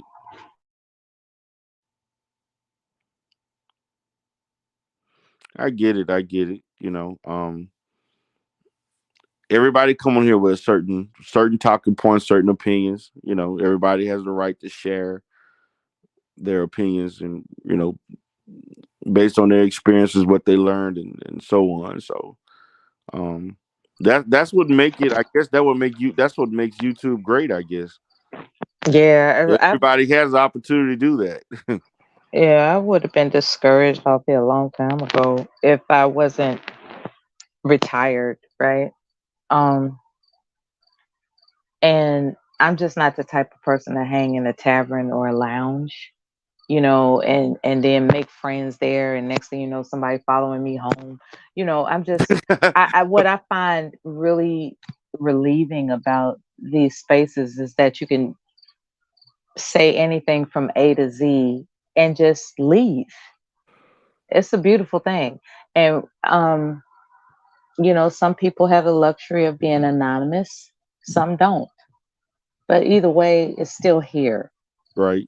It's still here. And according to the future climate, there is a possibility that it won't be here. And I want people to just actually use their forecasting mind to understand that as soon as we start talking sensible, they'll shut us down. They will. Just say, hypothetically, somebody who's brave enough to say, you know what, I'm here to announce my thoughts about what could be beneficial for us as a people. We should invest in lobby. We should create a lobbying firm. We should all concentrate on influencing government, and this is how we can do it. And start talking about this, that, and the other. As soon as that gains momentum, it'll be shut down. Because in this country, there is a sense of security that people have with Black people being insecure. Right. Unfortunately, there Right. that is one of the cornerstones of America. As long as Black people remain insecure, yeah, we'll let a few sprinkle on, we'll let a few shine. But for the most part, if they are to be seen globally as a force to be reckoned with, that's a problem for those who claim they established America. That's a Right. problem. Right. Yeah, they So monetize let our us start. insecurities. Let us start making sense. It's a problem. As long as we bickering amongst one another. Oh yeah. Oh look at them. They being a regular old sitcom self. You know, they're being a because that's what these situations are. Oftentimes, sitcoms. You tune in, you know, and you get laughs off the most audacious crap Right. instead of actually, tuning off and saying, wow, I learned this today. I learned that today. You know, when we talk about these topics, right? Gender banging or whatever you all call them out there, what are you really learning from that? That's going to put money in your pocket and feed your family. What are you really learning from them? Or are you taking money out your pocket to donate to somebody who tells you that they have your best interests at heart, but they will call you the B word. They will call you the N word. They'll call you anything other than a child of God and Right. happily take your money. What are you learning from that? And that's all I'm saying. Right. I agree. I mean, what are you learning? Like what are they teaching, and then you got those that claim to teach it, they giving out false doctrine. so so you It's know. like a sitcom, brother. Hmm. You tune in, you get your laugh on, and you leave. And so it's really a pastime, you know? It's really a pastime. Like, what do you learn from a baseball game when you sit in the stadium? You watch these players, otherwise known as content creators, no offense. You watch them play the game, a man, a content creator, and it's like, wow, that one hit a home run. That one got first base. That one stole second base, you know? And and and then you log off. What did you learn? So I guess I have the freedom to say this because I'm not a content creator, but you all are players on a team. All content creators are on the same team. And we're just listening in because it's not entertaining, that's the wrong word. It's captivating for some strange reason. I mentioned that my generation grew up with the comedy sitcoms, Good Times, The Jeffersons, Fred Sanford, all that other kind of stuff. You know, um, it was always meant to be a laugh when it comes to our people. And I'm tired of it. I want our people to be serious. But that's not for me to call, right? And for the most part, a lot of people tune out. And I was trying to figure out why. It's like, why is it when somebody's doing something that's enlightening, or informative, that people tune out? It's because the the generations that were exposed to media on a continuous basis were only introduced to our people as being comedic, like very seldom did we come across media influences that were um, anything other than comedic. And I'm talking about in a you know on a broad scale. You know, I think about all those sitcoms that I love, and I was like, They tried to sprinkle in some messages here and there, but when and I hate to compare, but when compared to other television shows that featured non-black people, it was always something other than comedic for the most part. You know, you had All in the Family, you had, and I'm talking about the laugh tracks, right? The influence of the laugh track. So that way you knew it was a comedy. It was a comedy, otherwise known as It's Not to Be Taken Seriously. And then you got these other shows that a person was exposed to in the 70s that didn't have laugh tracks. There were few, if any, black people on those shows. Um, a lot of us grew up at a time when you watched television. You watched Sesame Street. You came home after school. You watched what? Some cartoon. Woody Woodpecker, the Flintstones, the Jets. It's just your life was bombarded with watching television. And I think somebody geniusly said, tell a lie vision, right? Because that's all it was telling people, young people like me, who wanted to stay out of trouble. So we just stayed home and watched television. I wanted to stay out of trouble. I didn't want to hit the streets running with people that were up to no good. So I was in the house doing my homework, watching television. And in hindsight, I think about it, it didn't really impart anything other than a laugh track. And everything's not funny. Life is to be planned if you want to prosper. And nothing about those black sitcoms, very rarely, I would say that, very rarely would they instill a sense of aspiration. It was all about the laugh track. It was all about the buffoonery. And here we are on Black YouTube, and we have people that are saying Black YouTube, is better than television. And I thought that was a really peculiar thing to say. Like, what do they mean it's better than television? Because it may remind some of us that none of this is to be taken seriously. And to me, that's sad. Because we do have a unique time span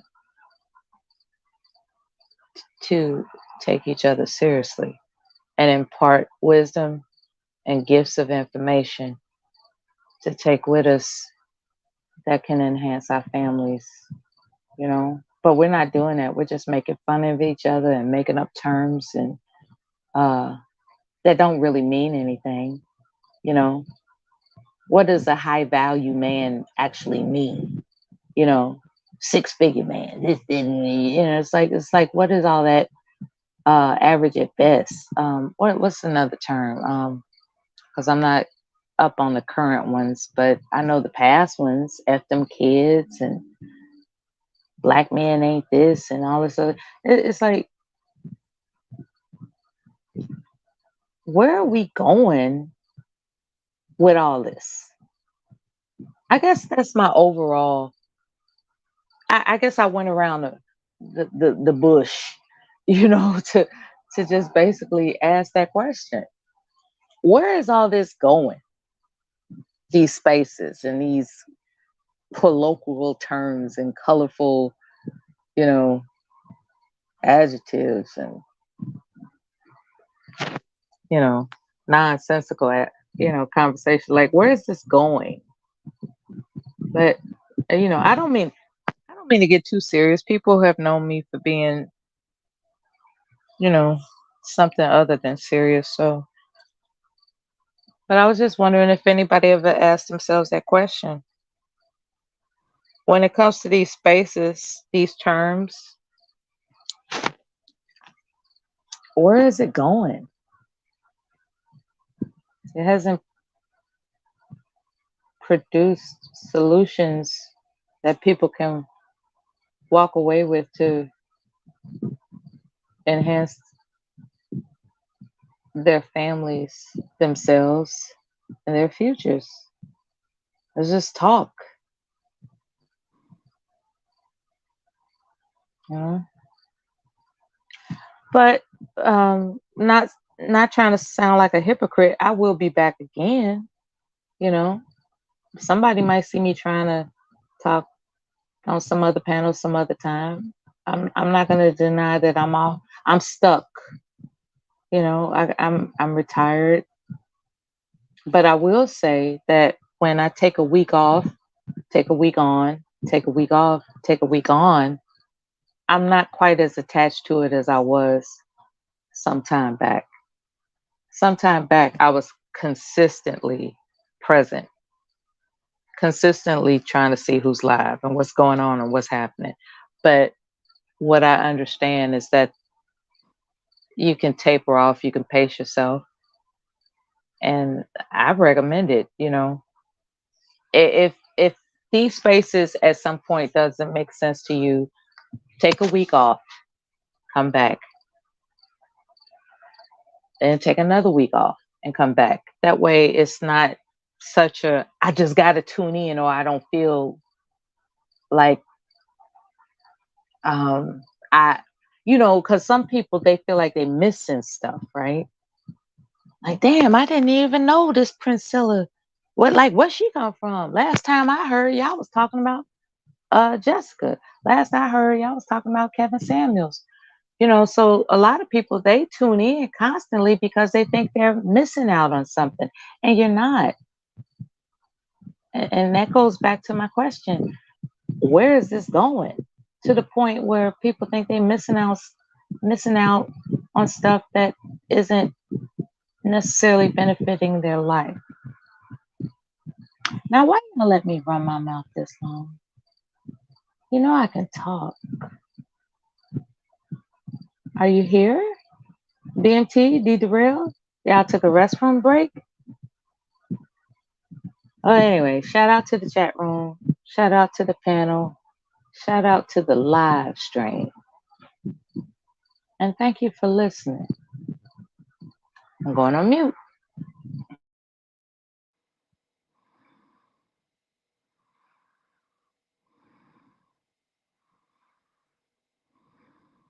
And shout out to the lurkers in the clouds. We love you too.